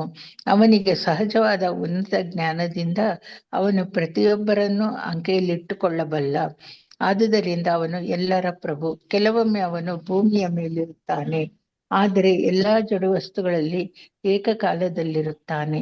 ಹಲವು ರೂಪಗಳಲ್ಲಿ ತನ್ನ ವಿಸ್ತರಣೆಯನ್ನು ಮಾಡಿಕೊಳ್ಳಲು ಬಯಸಿ ಅವನು ಭೌತಿಕ ಶಕ್ತಿಯ ಮೇಲೆ ಕಣ್ಣು ಹಾಯಿಸಿದನು. ಹೀಗೆ ಅಸಂಖ್ಯಾತ ಜೀವಿಗಳು ರೂಪ ತಾಳಿದವು. ಅವನ ಶ್ರೇಷ್ಠ ಶಕ್ತಿಯೇ ಎಲ್ಲವನ್ನೂ ಸೃಷ್ಟಿಸಿದೆ ಮತ್ತು ಅವನ ಸೃಷ್ಟಿಯಲ್ಲಿ ಎಲ್ಲವೂ ಲೋಪವಿಲ್ಲದೆ ಪರಿಪೂರ್ಣವಾಗಿರುವಂತೆ ಕಾಣುತ್ತದೆ. ಹರೇ ಕೃಷ್ಣ ಮಾತಾಜಿ. ಧನ್ಯವಾದಗಳು. ಧನ್ಯವಾದಗಳು. Next Manjula A Mataji. Hare Krishna. Manjula A Mataji. Hare Krishna Mataji. Hare Krishna Mataji. ಓದಿ ಮಾತಾಜಿ. ಆದುದರಿಂದ ಅಲ್ಲಿಂದನಾ? ಹೌದು ಮಾತಾಜಿ. ಆದುದರಿಂದ ಏನೋ ಅಡ್ವರ್ಟೈಸ್ಮೆಂಟ್ ಬಂತು. ಈ ಭೌತಿಕ ಆದುದರಿಂದ ಈ ಭೌತಿಕ ಜಗತ್ತಿನಿಂದ ಮುಕ್ತಿಯನ್ನು ಬಯಸುವವರು ಎಲ್ಲ ಕಾರಣಗಳ ಪರಮ ಕಾರಣನಾದ ದೇವೋತ್ತಮ ಪರಮಪುರುಷನನ್ನು ಪೂಜಿಸಬೇಕು.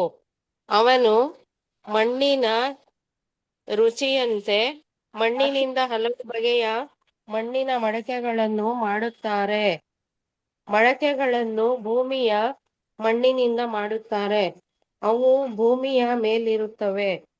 ನಾಶವಾದಾಗ ಅವುಗಳ ಅಂಶಗಳು ಕಡೆಗೆ ಭೂಮಿಯಲ್ಲಿ ಒಂದಾಗುತ್ತವೆ. ಎಲ್ಲ ಬಗೆಯ ಅಭಿವ್ಯಕ್ತಿಗಳಿಗೂ ದೇವೋತ್ತಮ ಪರಮಪುರುಷನೇ ಮೂಲ ಕಾರಣನಾದರೂ ನಿರಾಕಾರವಾದಿಗಳು ಸರ್ವಂ ಕಲ್ವ ಇದಂ ಬ್ರಹ್ಮ, ಎಲ್ಲವೂ ಬ್ರಹ್ಮನ್ ಎನ್ನುವ ವೇದದ ಮಾತನ್ನು ಒತ್ತಿ ಹೇಳುತ್ತಾರೆ. ಬ್ರಹ್ಮನ್ನ ಪರಮ ಕಾರಣದಿಂದ ಹೊರಸೂಸುವ ಅಭಿವ್ಯಕ್ತಿಗಳ ವೈವಿಧ್ಯವನ್ನು ನಿರಾಕಾರವಾದಿಗಳು ಗಮನಿಸುವುದಿಲ್ಲ.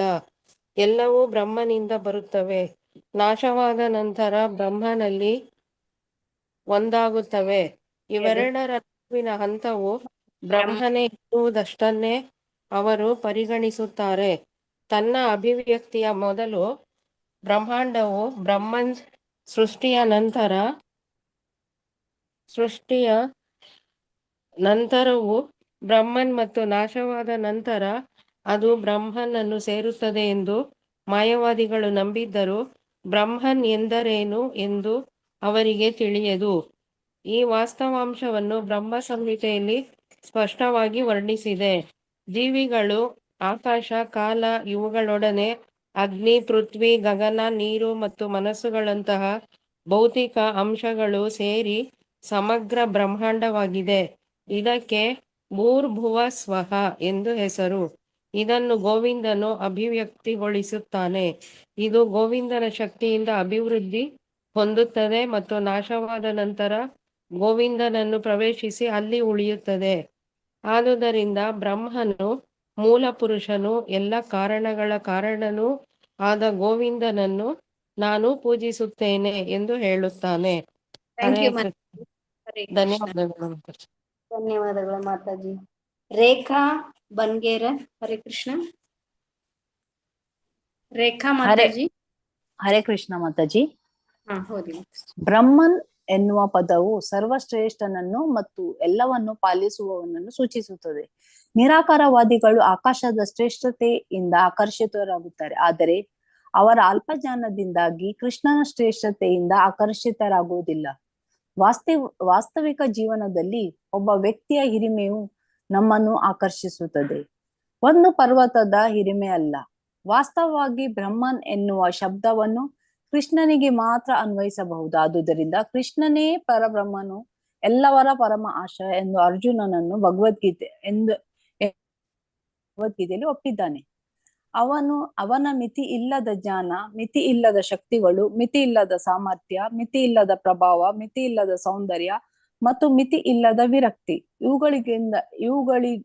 ಇವುಗಳಿಂದಾಗಿ ಕೃಷ್ಣನು ಪರಬ್ರಹ್ಮನು. ಆದುದರಿಂದ ಬ್ರಹ್ಮನ್ ಶಬ್ದವನ್ನು ಕೃಷ್ಣನಿಗೆ ಮಾತ್ರ ಅನ್ವಯಿಸಬಹುದು. ನಿರಾಕಾರ ಬ್ರಹ್ಮನ್ ಕೃಷ್ಣನ ದಿವ್ಯ ದೇಹದಿಂದ ಹೊರಸೂಸುವ ಪ್ರಭೆಯಾದ್ದರಿಂದ ಕೃಷ್ಣನೇ ಪರಬ್ರಹ್ಮನು ಎಂದು ಅರ್ಜುನನು ಹೇಳುತ್ತಾನೆ. ಬ್ರಹ್ಮನೇ ಎಲ್ಲಕ್ಕೂ ಆಧಾರ, ಆದರೆ ಬ್ರಹ್ಮನಿಗೂ ಕೃಷ್ಣನು ಆಧಾರ.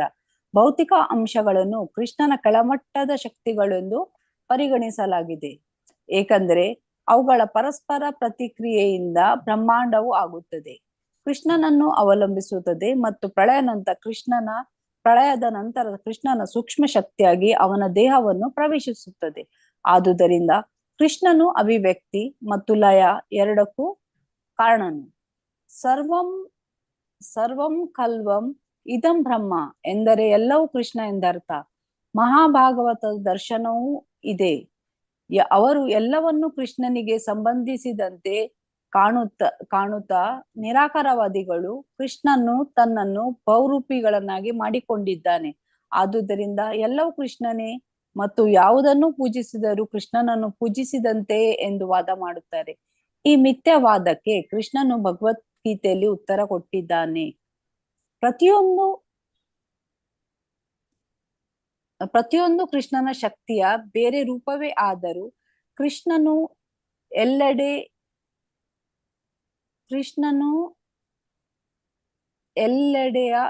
ಎಲ್ಲೆಡೆಯೂ ಇಲ್ಲ, ಏಕಕಾಲದಲ್ಲಿಯೇ ಅವನು ಇರುತ್ತಾನೆ ಮತ್ತು ಇರುವುದಿಲ್ಲ. ತನ್ನ ಶಕ್ತಿಯಿಂದ ಅವನು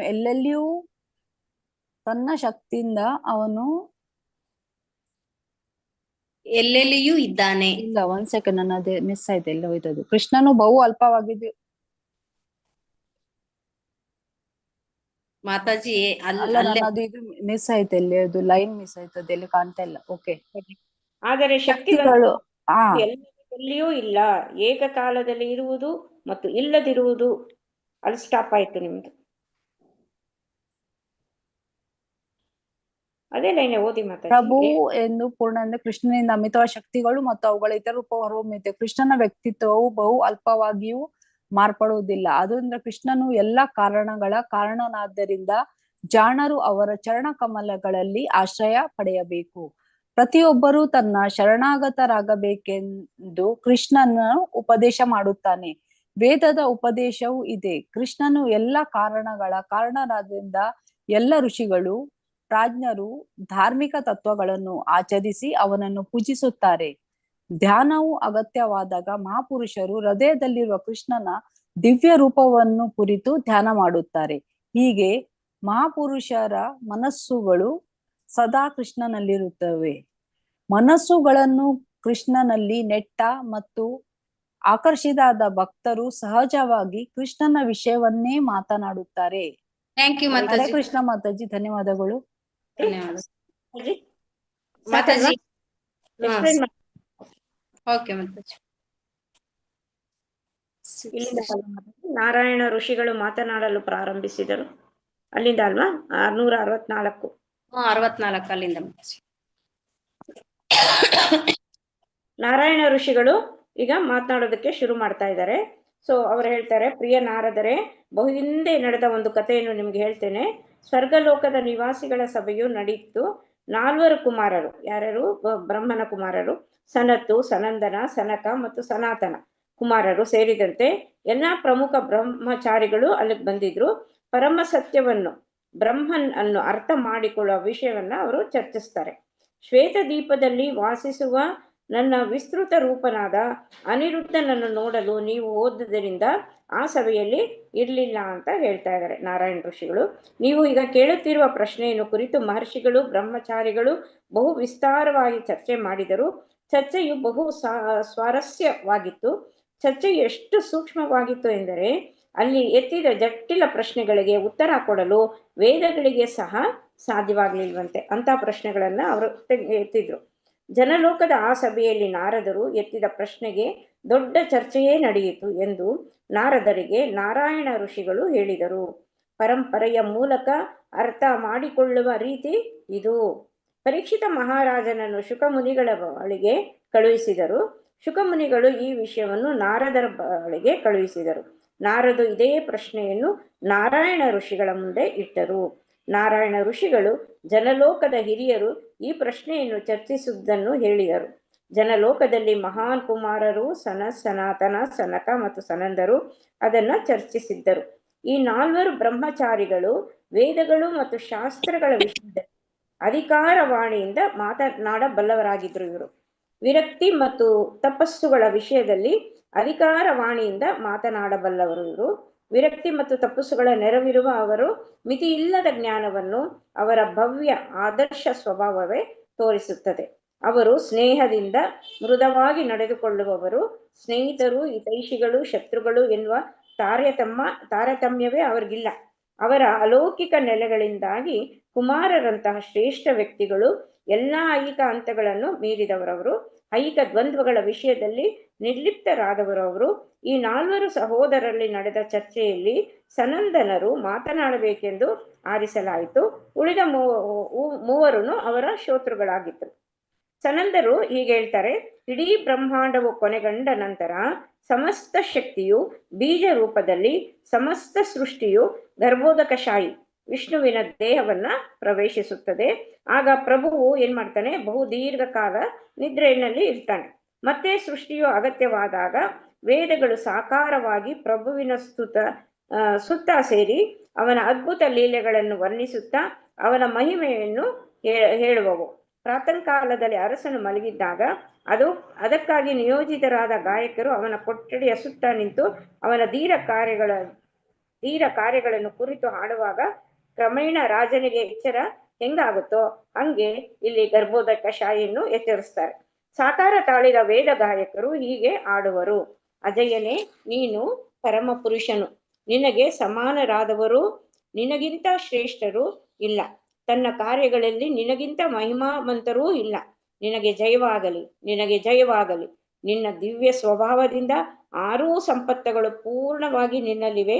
ಎಲ್ಲ ಬದ್ಧ ಆತ್ಮಗಳ ಮಾಯೆಯು ಹಿಡಿತದಿಂದ ನೀನು ಬಿಡಿಸಬಲ್ಲೆ. ಪ್ರಭುವೇ, ನೀನು ಹಾಗೆ ಮಾಡಬೇಕೆಂದು ಉತ್ಪೂರ್ವಕವಾಗಿ ಬೇಡ್ತೇನೆ. ಎಲ್ಲ ಜೀವಿಗಳು ನಿನ್ನ ವಿಭಿನ್ನಾಂಶಗಳಾಗಿರೋದ್ರಿಂದ ಸಹಜವಾಗಿ ಅವು ಆನಂದಮಯ, ಶಾಶ್ವತ ಮತ್ತು ಜ್ಞಾನಮಯ. ಆದರೆ ಅವುಗಳೇ ತಪ್ಪು ಮಾಡಿ ನಿನ್ನನ್ನು ಅನುಕರಿಸಿ ಪರಮ ಭೋಗಿಗಳಾಗಲು ಪ್ರಯತ್ನಿಸುತ್ತಾರೆ. ಈ ರೀತಿಯಲ್ಲಿ ಅವು ನಿನ್ನ ಅಧಿಕಾರಕ್ಕೆ ಅವಿಧೇಯರಾಗುತ್ತವೆ, ಅಪರಾಧಿಗಳಾಗ್ತವೆ.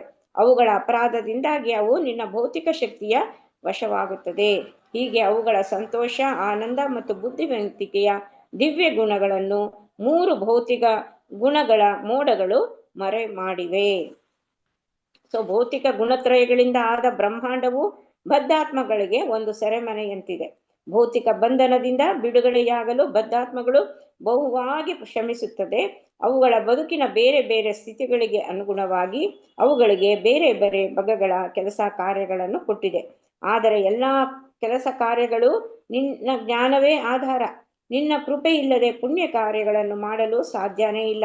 ಆದುದರಿಂದ ನಿನ್ನ ಚರಣ ಕಮಲಗಳಲ್ಲಿ ಆಶ್ರಯವನ್ನು ಪಡೆಯದೆ ಮನುಷ್ಯನು ಭೌತಿಕ ಶಕ್ತಿಯ ಪ್ರಭಾವದಿಂದ ಬಿಡಿಸಿಕೊಳ್ಳಲಾರ.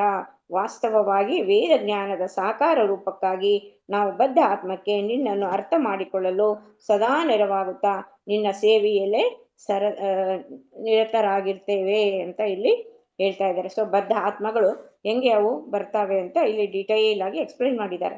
ವೇದಗಳ ಸಾಕಾರ ರೂಪಗಳ ಈ ಪ್ರಾರ್ಥನೆಯು ವೇದಗಳ ಗುರಿಯು ಬದ್ಧಾತ್ಮಗಳು ಕೃಷ್ಣನನ್ನು ಅರ್ಥ ಮಾಡಿಕೊಳ್ಳಲು ನೆರವಾಗುವುದು ಎನ್ನುವುದನ್ನು ಸ್ಪಷ್ಟ ಮಾಡುತ್ತದೆ. ಎಲ್ಲಾ ಶ್ರುತಿಗಳು ಸಾಕಾರವಾದ ವೇದಗಳು ಜಯ ಜಯ ಎಂದು ಘೋಷಿಸುತ್ತಾ ಮತ್ತೆ ಮತ್ತೆ ಪ್ರಭುವಿನ ಮಹಿಮೆಯನ್ನು ಸಾರಿದವು. ಪ್ರಭುವನ್ನು ಹೊಗಳುವುದು ಅವನ ಮಹಿಮೆಗಾಗಿ ಎನ್ನುವುದನ್ನು ಇದು ತೋರಿಸುತ್ತದೆ. ಬದ್ಧಾತ್ಮಗಳನ್ನು ಮಾಯೆಯ ಹಿಡಿತದಿಂದ ಬಿಡಿಸುವುದರಲ್ಲಿ ಪ್ರಭುವಿನ ಅವ್ಯಾಜ ಕರುಣೆಯೇ ಅವನ ಮಹಿಮೆಗಳಲ್ಲಿ ಅತ್ಯಂತ ಮುಖ್ಯವಾದದ್ದು. ಹಲವು ಬಗೆಗಳ ಚರಾಚರ ದೇಹಗಳಲ್ಲಿ ಅಸಂಖ್ಯಾತ ಜೀವಿಗಳಿವೆ. ಆ ಜೀವಿಗಳ ಬದ್ಧ ಬದುಕಿಗೆ ಕಾರಣ ಅವು ದೇವೋತ್ತಮ ಪರಮ ಪುರುಷನೊಡನೆ ತಮ್ಮ ಶಾಶ್ವತ ಬದುಕನ್ನು ಮರೆತದ್ದು. ಕೃಷ್ಣನ ಸ್ಥಾನವನ್ನು ಅನುಕರಿಸಿ ಜೀವಿಯು ಭೌತಿಕ ಮೇಲೆ ದರ್ಬಾರು ನಡೆಸಲು ಪ್ರಯತ್ನಿಸಿದಾಗ ಈ ಭೌತಿಕ ಶಕ್ತಿಯು ಅವನನ್ನು ಕೂಡಲೇ ಸೆರೆ ಹಿಡುತ್ತದೆ ಮತ್ತು 84 ಲಕ್ಷ ಬೇರೆ ಬೇರೆ ದೇಹಗಳಲ್ಲಿ ತನ್ನ ಇಷ್ಟ ಬಂದಂತೆ ಆರಿಸಿಕೊಳ್ಳಲು ಅವನಿಗೆ ಅವಕಾಶನು ಕೊಡುತ್ತದೆ. ಇಲ್ಲಿ ಮತ್ತೆ ಜೀವಿಗಳು ಹೆಂಗೆ ಬರ್ತಾರೆ ಬದ್ಧ ಜೀವನಕ್ಕೆ ಅನ್ನೋದನ್ನ ಮತ್ತೆ ಅದನ್ನ ಎಕ್ಸ್ಪ್ಲೈನ್ ಮಾಡ್ತಾ ಇದ್ದಾರೆ.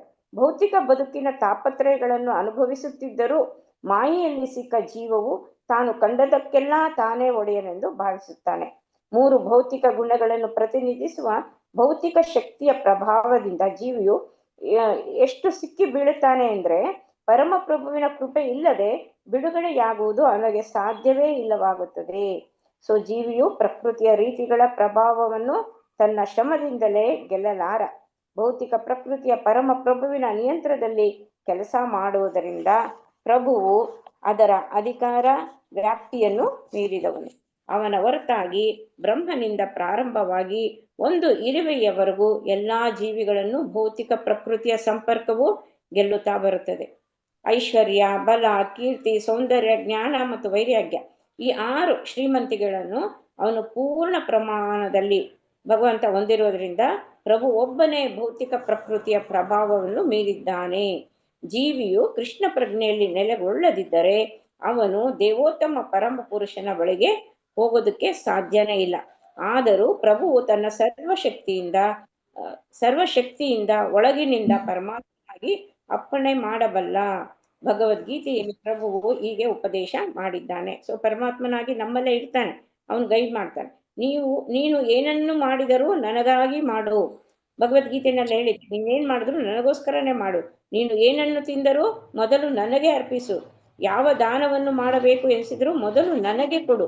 ಮತ್ತು ಯಾವ ವ್ರತಗಳು ತಪಸ್ಸುಗಳನ್ನು ಮಾಡಲು ಬಯಸಿದರೂ ನನಗಾಗಿ ಮಾಡು. ಹೀಗೆ ಕ್ರಮೇಣ ಕೃಷ್ಣ ಪ್ರಜ್ಞೆಯನ್ನು ಬೆಳೆಸಿಕೊಳ್ಳಬೇಕೆಂದು ಕರ್ಮಿಗಳಿಗೆ ನಿರ್ದೇಶಿಸಲಾಗಿದೆ. ಹೀಗೆಯೇ ಬ್ರಹ್ಮನ್ ಮತ್ತು ಮಾಯೆಗಳಲ್ಲಿನ ವ್ಯತ್ಯಾಸವನ್ನು ಗುರುತಿಸಿ ಕ್ರಮೇಣ ತನ್ನ ಬಳಿಗೆ ಬರಬೇಕೆಂದು ಕೃಷ್ಣನು ತತ್ವಜ್ಞಾನಿಗಳಿಗೆ ನಿರ್ದೇಶಿಸಿದ್ದಾನೆ. ಮನುಷ್ಯನ ಜ್ಞಾನವು ಪರಿಪಕ್ವವಾದಾಗ ಅವನು ಕೃಷ್ಣನಿಗೆ ಶರಣಾಗ್ತಾನೆ. ಭಗವದ್ಗೀತೆಯಲ್ಲಿ ಕೃಷ್ಣನು ಹೇಳುವಂತೆ ಜ್ಞಾನಿಯಾದವನು ಹಲವು ಜನ್ಮಗಳ ನಂತರ ಅವನು ನನಗೆ ಶರಣಾಗುತ್ತಾನೆ. ಸೊ ಭಗವದ್ಗೀತೆಯಲ್ಲಿ ಹೇಳಿದ ಜ್ಞಾನಿಯಾದವನು ಹಲವು ಜನ್ಮಗಳನ್ನ ತಗೋಬೇಕಂತೆ, ಆಮೇಲೆ ಅವನು ಶರಣಾಗ್ತಾನಂತೆ. ಸೊ ಯೋಗಿಗಳು ಹೃದಯದಲ್ಲಿರುವ ಕೃಷ್ಣನ ಧ್ಯಾನದಲ್ಲಿ ಮನಸ್ಸನ್ನು ನಿಲ್ಲಿಸಬೇಕು ಎಂದು ಆದೇಶಿಸಲಾಗಿದೆ ಅವರಿಗೆ. ಕೃಷ್ಣ ಪ್ರಜ್ಞೆಯ ಇಂಥ ನಿರಂತರ ಪ್ರಕ್ರಿಯೆಯಿಂದ ಯೋಗಿಯು ಭೌತಿಕ ಶಕ್ತಿಯ ಹಿಡಿತದಿಂದ ಬಿಡುಗಡೆಯಾಗಬಹುದು. ಆದರೆ ಭಗವದ್ಗೀತೆಯಲ್ಲಿ ಹೇಳಿರುವಂತೆ ಭಕ್ತರು ಏನ್ ಮಾಡ್ತಾರೆ, ಭಕ್ತರಾದವರು ಅವರು ಪ್ರಾರಂಭದಿಂದನೇ ಪ್ರೀತಿ ಮತ್ತು ಆದರಗಳಿಂದ ಭಕ್ತಿಪೂರ್ವಕ ಸೇವೆಯಲ್ಲಿ ತೊಡಗುತ್ತಾರೆ ಭಕ್ತರು. ಆದುದರಿಂದ ಅವರು ಕಷ್ಟವಿಲ್ಲದೆ ಮತ್ತು ದಾರಿ ತಪ್ಪದೆ ತನ್ನ ಬಳಿ ಸಾರುವಂತೆ ಪ್ರಭುವು ಅವರಿಗೆ ಮಾರ್ಗದರ್ಶನ ನೀಡುತ್ತಾನೆ. ಸೊ ಜ್ಞಾನಿನೂ ಬೇಗ ಆಗೋದಿಲ್ಲ ಕೃಷ್ಣನ ಬಳಿಗೆ, ಅವನು ಹಲವಾರು ಜನ್ಮಗಳನ್ನು ಎತ್ತಬೇಕಾಗುತ್ತೆ. ಯೋಗಿನೂ ಅಷ್ಟೇ, ಅವನು ಅಷ್ಟು ಕಷ್ಟಪಟ್ಟು ಯೋಗ ಇನ್ನೊಂದು ಧ್ಯಾನ ಎಲ್ಲ ಮಾಡಿದ್ರು ಅವನು ಕಷ್ಟನೇ. ಆದರೆ ಭಕ್ತನಾದವನು ಪ್ರೀತಿ ಮತ್ತು ಆದರಗಳಿಂದ ಯಾವಾಗ ಕೃಷ್ಣನ ಸೇವೆ ಮಾಡ್ತಾನೋ, ಅವನ ಶರಣಗಳಿಗೆ ಅವನನ್ನ ಅರ್ಪಿಸ್ಕೋತಾನೋ, ಅವಾಗ ಅವನು ಕಷ್ಟವಿಲ್ಲದೆ ಅವನು ಪ್ರಭುವಿನ ಒಂದು ಇದಕ್ಕೆ ಲೋಕಕ್ಕೆ ಹೋಗ್ತಾನೆ. ಪ್ರಭುವಿನ ಕೃಪೆಯಿಂದ ಮಾತ್ರವೇ ಜೀವಿಯು ಬ್ರಹ್ಮನ್, ಪರಮಾತ್ಮ ಮತ್ತು ಭಗವಾನ್ ಈ ನಿಖರವಾದ ಈ 3 ಸ್ಥಾನಗಳನ್ನು ಅವನು ಅರಿಯೋದಿಕ್ಕೆ ಸಾಧ್ಯವಾಗುತ್ತೆ. ಸೊ ವೇದಗಳ ಸಾಕಾರ ರೂಪವು ಹೇಳುವ ಮಾತುಗಳಿಂದ ವೈದಿಕ ಸಾಹಿತ್ಯವನ್ನು ಕೃಷ್ಣ ಅರ್ಥ ಮಾಡಿಕೊಳ್ಳುವುದಕ್ಕಾಗಿಯೇ ನೀಡಿದೆ ಎನ್ನುವುದು ಸ್ಪಷ್ಟವಾಗಿದೆ. ಎಲ್ಲಾ ವೇದಗಳ ಮೂಲಕವೂ ಅರ್ಥ ಮಾಡಿಕೊಳ್ಳಬೇಕಾದದ್ದು ಏನು ಅಂತಂದ್ರೆ ಕೃಷ್ಣನನ್ನು ಮಾತ್ರ ಎನ್ನುವುದು ಭಗವದ್ಗೀತೆಯಿಂದ ನಮಗೆ ದೃಢ ಆಗುತ್ತೆ. ಕೃಷ್ಣನು ಭೌತಿಕ ಜಗತ್ತಿನಲ್ಲಾಗಲಿ ಆಧ್ಯಾತ್ಮಿಕ ಜಗತ್ತಿನಲ್ಲಾಗಲಿ ಸಂತೋಷ ಪಡುತ್ತಿರುತ್ತಾನೆ. ಅವನು ಯಾವ ಲೋಕದಲ್ಲಿದ್ರೂ ಅವನು ಸಂತೋಷವಾಗೇ ಇರ್ತಾನೆ, ಏಕೆಂದರೆ ಅವನು ಪರಮಭೋಗಿ. ಅವನ ಮಟ್ಟಿಗೆ ಭೌತಿಕ ಜಗತ್ತು ಮತ್ತು ಆಧ್ಯಾತ್ಮಿಕ ಜಗತ್ತುಗಳ ನಡುವೆ ಅವನಿಗೆ ಏನು ವ್ಯತ್ಯಾಸನೂ ಇಲ್ಲ. ಸಾಮಾನ್ಯ ಜೀವಿಗಳಿಗೆ ಭೌತಿಕ ಜಗತ್ತು ಒಂದು ಅಡ್ಡಿ, ಏಕೆಂದರೆ ಅವರು ಅದಕ್ಕೆ ಅಧೀನರಾಗೋಗಿದ್ದಾರೆ. ಆದರೆ ಕೃಷ್ಣನು ಭೌತಿಕ ಜಗತ್ತನ್ನು ನಿಯಂತ್ರಿಸುವುದರಿಂದ ಅದರಲ್ಲಿರುವ ಅಡ್ಡಿಗಳಿಗೂ ಅವನಿಗೂ ಏನು ಸಂಬಂಧ ಇಲ್ಲ. ಆದುದರಿಂದ ಉಪನಿಷತ್ತುಗಳ ಬೇರೆ ಬೇರೆ ಭಾಗಗಳಲ್ಲಿ ವೇದಗಳು ಹೀಗೆ ಹೇಳ್ತಾವಂತೆ, ಬ್ರಹ್ಮನ್ ಶಾಶ್ವತವನು, ಎಲ್ಲವೂ ಜ್ಞಾನಾನಂದಮಯನು. ಆದರೆ ದೇವೋತ್ತಮ ಪರಮ ಪುರುಷನೊಬ್ಬನೇ ಎಲ್ಲ ಜೀವಿಗಳ ಹೃದಯಗಳಲ್ಲಿ ಇರ್ತಾನೆ. ಅವನು ಸರ್ವವ್ಯಾಪಿಯಾದುದರಿಂದ ಜೀವಿಗಳ ಹೃದಯವನ್ನು ಮಾತ್ರವಲ್ಲದೆ ಅಣುಗಳನ್ನು ಪ್ರವೇಶಿಸಬಲ್ಲವನು. ಭಗವಂತ ಪರಮಾತ್ಮನಾಗಿ ಅವನು ಎಲ್ಲಾ ಜೀವಿಗಳ ಕರ್ಮಗಳ ನಿಯಂತ್ರಕ ಅವನೇ. ಅವನು ಅವರೆಲ್ಲರಲ್ಲೂ ವಾಸಿಸುತ್ತಾನೆ, ಅವರ ಕರ್ಮಗಳಿಗೆ ಅವನೇ ಸಾಕ್ಷಿಯಾಗಿರ್ತಾನೆ. ತಮ್ಮ ಅಪೇಕ್ಷೆಗಳಿಗೆ ಅನುಗುಣವಾಗಿ ಕಾರ್ಯ ಮಾಡಲು ಅವಕಾಶನೂ ಅವನು ಮಾಡಿಕೊಡ್ತಾನೆ ಭಗವಂತ. ಮತ್ತು ಅವರ ವಿವಿಧ ಕರ್ಮಗಳಿಗೆ ಫಲವನ್ನು ಅವನೇ ನೀಡ್ತಾನೆ. ಅವನೇ ಎಲ್ಲಾ ವಸ್ತುಗಳ ಜೀವಶಕ್ತಿನು. ಆದರೂ ಅವನು ಭೌತಿಕ ಗುಣಗಳನ್ನು ಮೀರಿದವನು. ಅವನು ಸರ್ವಶಕ್ತನು, ಎಲ್ಲವನ್ನೂ ಸೃಷ್ಟಿ ಮಾಡುವುದರಲ್ಲಿ ಅವನು ನಿಪುಣ. ಅವನಿಗೆ ಸಹಜವಾದ ಉನ್ನತ ಜ್ಞಾನದಿಂದ ಅವನು ಪ್ರತಿಯೊಬ್ಬರನ್ನು ಅಂಕೆಯಲ್ಲಿ ಇಟ್ಕೊಳ್ತಾನೆ. ಆದುದರಿಂದ ಅವನು ಎಲ್ಲರ ಪ್ರಭು. ಕೆಲವೊಮ್ಮೆ ಅವನು ಭೂಮಿಯ ಮೇಲೆ ಇರ್ತಾನೆ, ಆದರೆ ಎಲ್ಲಾ ಜಡವಸ್ತುಗಳಲ್ಲೂ ಏಕಕಾಲದಲ್ಲೇ ಅವನು ಇರ್ತಾನೆ. ಹಲವು ರೂಪಗಳಲ್ಲಿ ತನ್ನ ವಿಸ್ತರಣೆಯನ್ನು ಮಾಡಿಕೊಳ್ಳಲು ಬಯಸಿ ಅವನು ಭೌತಿಕ ಶಕ್ತಿಯ ಮೇಲೆ ಕಣ್ಣು ಹಾಯಿಸಿದನು. ಹೀಗೆ ಅಸಂಖ್ಯಾತ ಜೀವಿಗಳು ಅವಾಗ ರೂಪ ತಾಳ್ತಾವಂತೆ. ಅವನ ಶ್ರೇಷ್ಠ ಶಕ್ತಿಯ ಎಲ್ಲವನ್ನೂ ಸೃಷ್ಟಿಸಿದೆ ಮತ್ತು ಅವನ ಸೃಷ್ಟಿಯಲ್ಲಿ ಎಲ್ಲವೂ ಲೋಪವಿಲ್ಲದೆ ಪರಿಪೂರ್ಣವಾಗುವಂತೆ ಕಾಣುತ್ತದೆ. ಆದುದರಿಂದ ಈ ಭೌತಿಕ ಜಗತ್ತಿನಿಂದ ಮುಕ್ತಿಯನ್ನು ಬಯಸುವವರು ಎಲ್ಲ ಕಾರಣಗಳ ಪರಮ ಕಾರಣನಾದ ದೇವೋತ್ತಮ ಪರಮ ಪುರುಷನನ್ನ ನಾವು ಪೂಜಿಸಬೇಕು. ಅವನು ಮಣ್ಣಿನ ರಾಶಿಯಂತೆ. ಅವನು ಮಣ್ಣಿನಿಂದ ಹಲವು ಬಗೆಯ ಮಣ್ಣಿನ ಮಡಕೆಗಳನ್ನು ಮಾಡ್ತಾರೆ. ಮಡಕೆಗಳನ್ನು ಭೂಮಿಯ ಮಣ್ಣಿನಿಂದಾನೇ ಮಾಡುವಂಥದ್ದು. ಅವು ಭೂಮಿಯ ಮೇಲಿರುತ್ತದೆ. ನಾಶವಾದಾಗ ಅವುಗಳ ಅಂಶಗಳು ಕಡೆಗೆ ಭೂಮಿಯಲ್ಲೇ ಒಂದಾಗುತ್ತೆ. ಎಲ್ಲಾ ಬಗೆಯ ಅಭಿವ್ಯಕ್ತಿಗಳು ದೇವೋತ್ತಮ ಪರಮ ಪುರುಷನೇ ಮೂಲ ಕಾರಣನಾದರೂ ನಿರಾಕಾರವಾದಿಗಳು ಸರ್ವಂ ಕಲ್ವಂ ಇದಂ ಬ್ರಹ್ಮ, ಎಲ್ಲವೂ ಬ್ರಹ್ಮನೆನ್ನುವ ವೇದದ ಮಾತನ್ನು ಒತ್ತಿ ಹೇಳುತ್ತಾರೆ. ಬ್ರಹ್ಮನ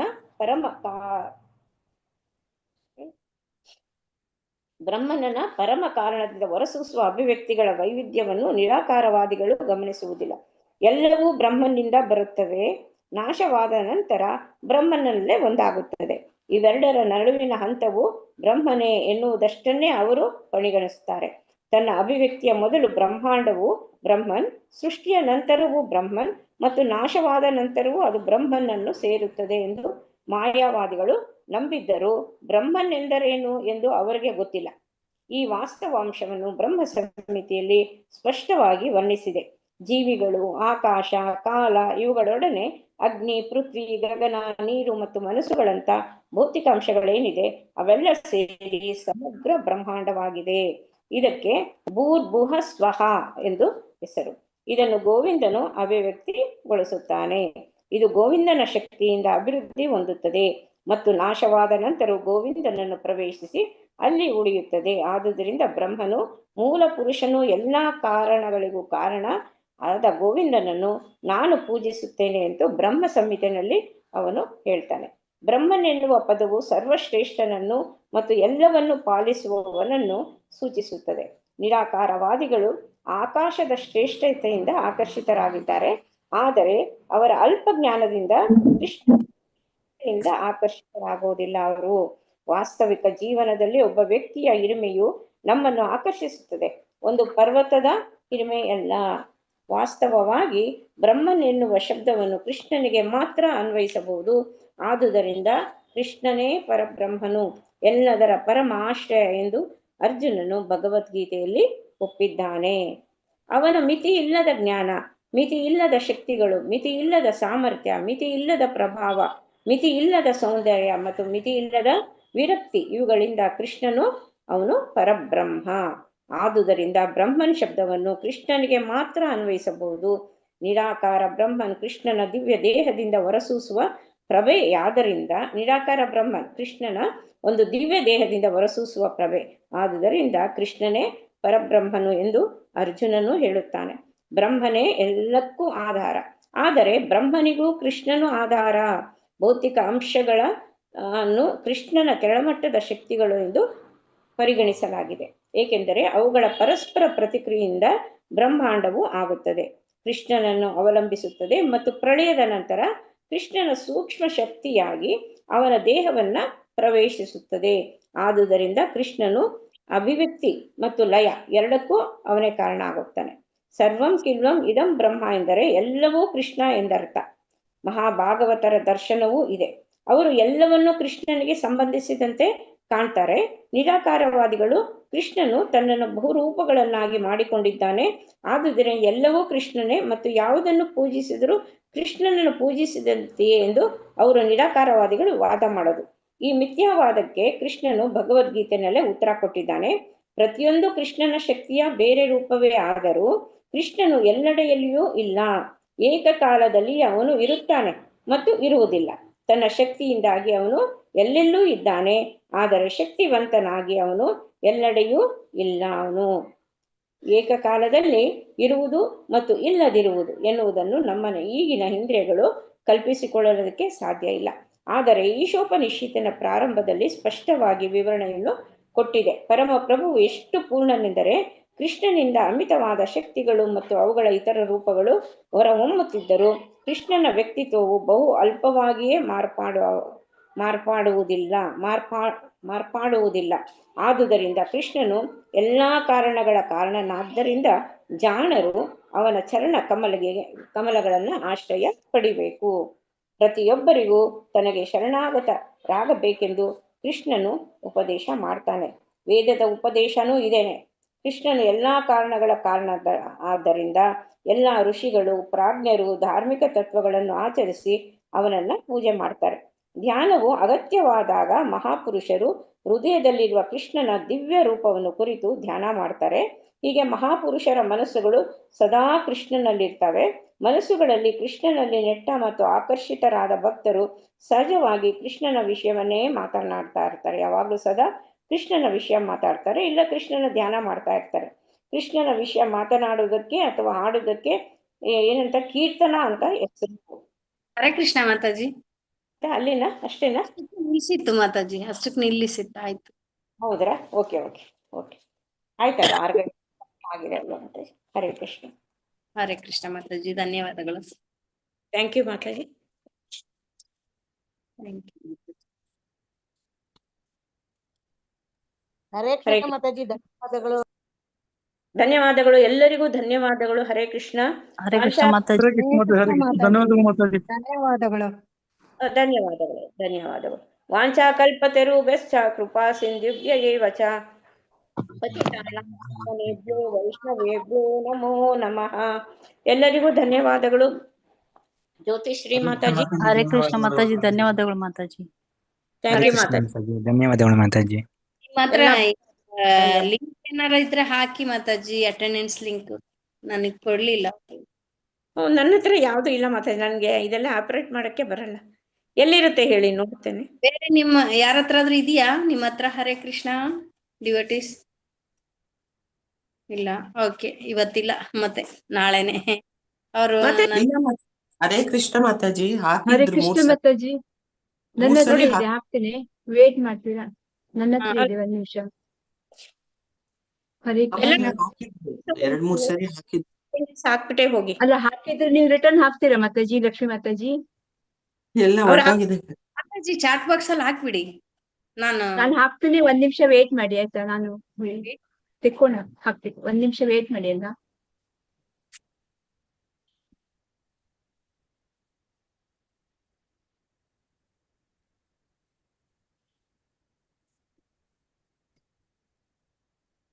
ಆಗ್ಲೇ ಇಬ್ರು ಬಿಟ್ಟು ಹೋದ್ರು ಮಾತಾಜಿ. 3 ಜನ, 15 ಈಗ 21 ಇದ್ರು. ಹೌದ್ರಾ? ಹೋಗಿ ಸ್ಕ್ರೀನ್ ಶಾಟ್ ತಗೊಂಡ್ಬಿಡಿ. ಸ್ಕ್ರೀನ್ ಶಾಟ್ ತಗೊಂಡ್ರು ಆಗತ್ತೆ. ನಾನು 1 ನಿಮಿಷ ವೇಟ್ ಮಾಡ್ರಿ, ನಾನು ಹಾಕ್ತೀನಿ. ಬೇಡ ಅಂದ್ರೆ ಸ್ಕ್ರೀನ್ ಶಾಟ್ ತೆಗಿತೀನಿ. ಹರೇ ಕೃಷ್ಣ ಹಾಕಿದೀನಿ. ಹಾಕಿದ್ದೀರಾ? ಸರಿ ಸರಿ. ಮತ್ತೆ ಅಟೆಂಡೆನ್ಸ್ ಲಿಂಕ್ ಹಾಕಿದ್ದಾರೆ. ಎಲ್ರು ಆ ಅಟೆಂಡೆನ್ಸ್ ಲಿಂಕ್ ಫಿಲ್ ಅಪ್ ಮಾಡಿ ಪ್ಲೀಸ್. ಇಲ್ವಾ? ಹಾಕಿದ್ದೀನಿ. ಹರೇ ಕೃಷ್ಣ, ಧನ್ಯವಾದಗಳು. ಎಲ್ಲರೂ ಅಟೆಂಡೆನ್ಸ್ ಹಾಕ್ಬಿಡಿ. ಹಾಕಿದ್ದೀನಿ ಮಾತಾಜಿ, ಧನ್ಯವಾದಗಳು. ಧನ್ಯವಾದಗಳು ಎಲ್ಲರಿಗೂ. ಹರೇ ಕೃಷ್ಣ, ಧನ್ಯವಾದಗಳು. ಲಕ್ಷ್ಮೀ ಮಾತಾಜಿ ಧನ್ಯವಾದಗಳು. ಚಿತ್ರ ಮಾತಾಜಿ ಧನ್ಯವಾದಗಳು. Thank you Mataji, thank you. ಆಯ್ತಾ ಮಾತಾಜಿ, ಎಂಡ್ ಮಾಡ್ಲಾ? ಹರೇ ಕೃಷ್ಣ. ಎಲ್ರು ಹಾಕಿದ್ರ ಅಟೆಂಡೆನ್ಸ್? ಇನ್ನು 13 ಜನ ಇದ್ದಾರೆ. ಎಲ್ರು ಹಾಕಿದ್ರ ಭಕ್ತಾದಿಗಳು ಅಟೆಂಡೆನ್ಸ್? ಹಾಕಿದ್ರು ಮಾತಾಜಿ, ಸ್ಟಾರ್ಟಿಂಗ್ ಅಲ್ಲಿ ಹಾಕಿದ್ರು.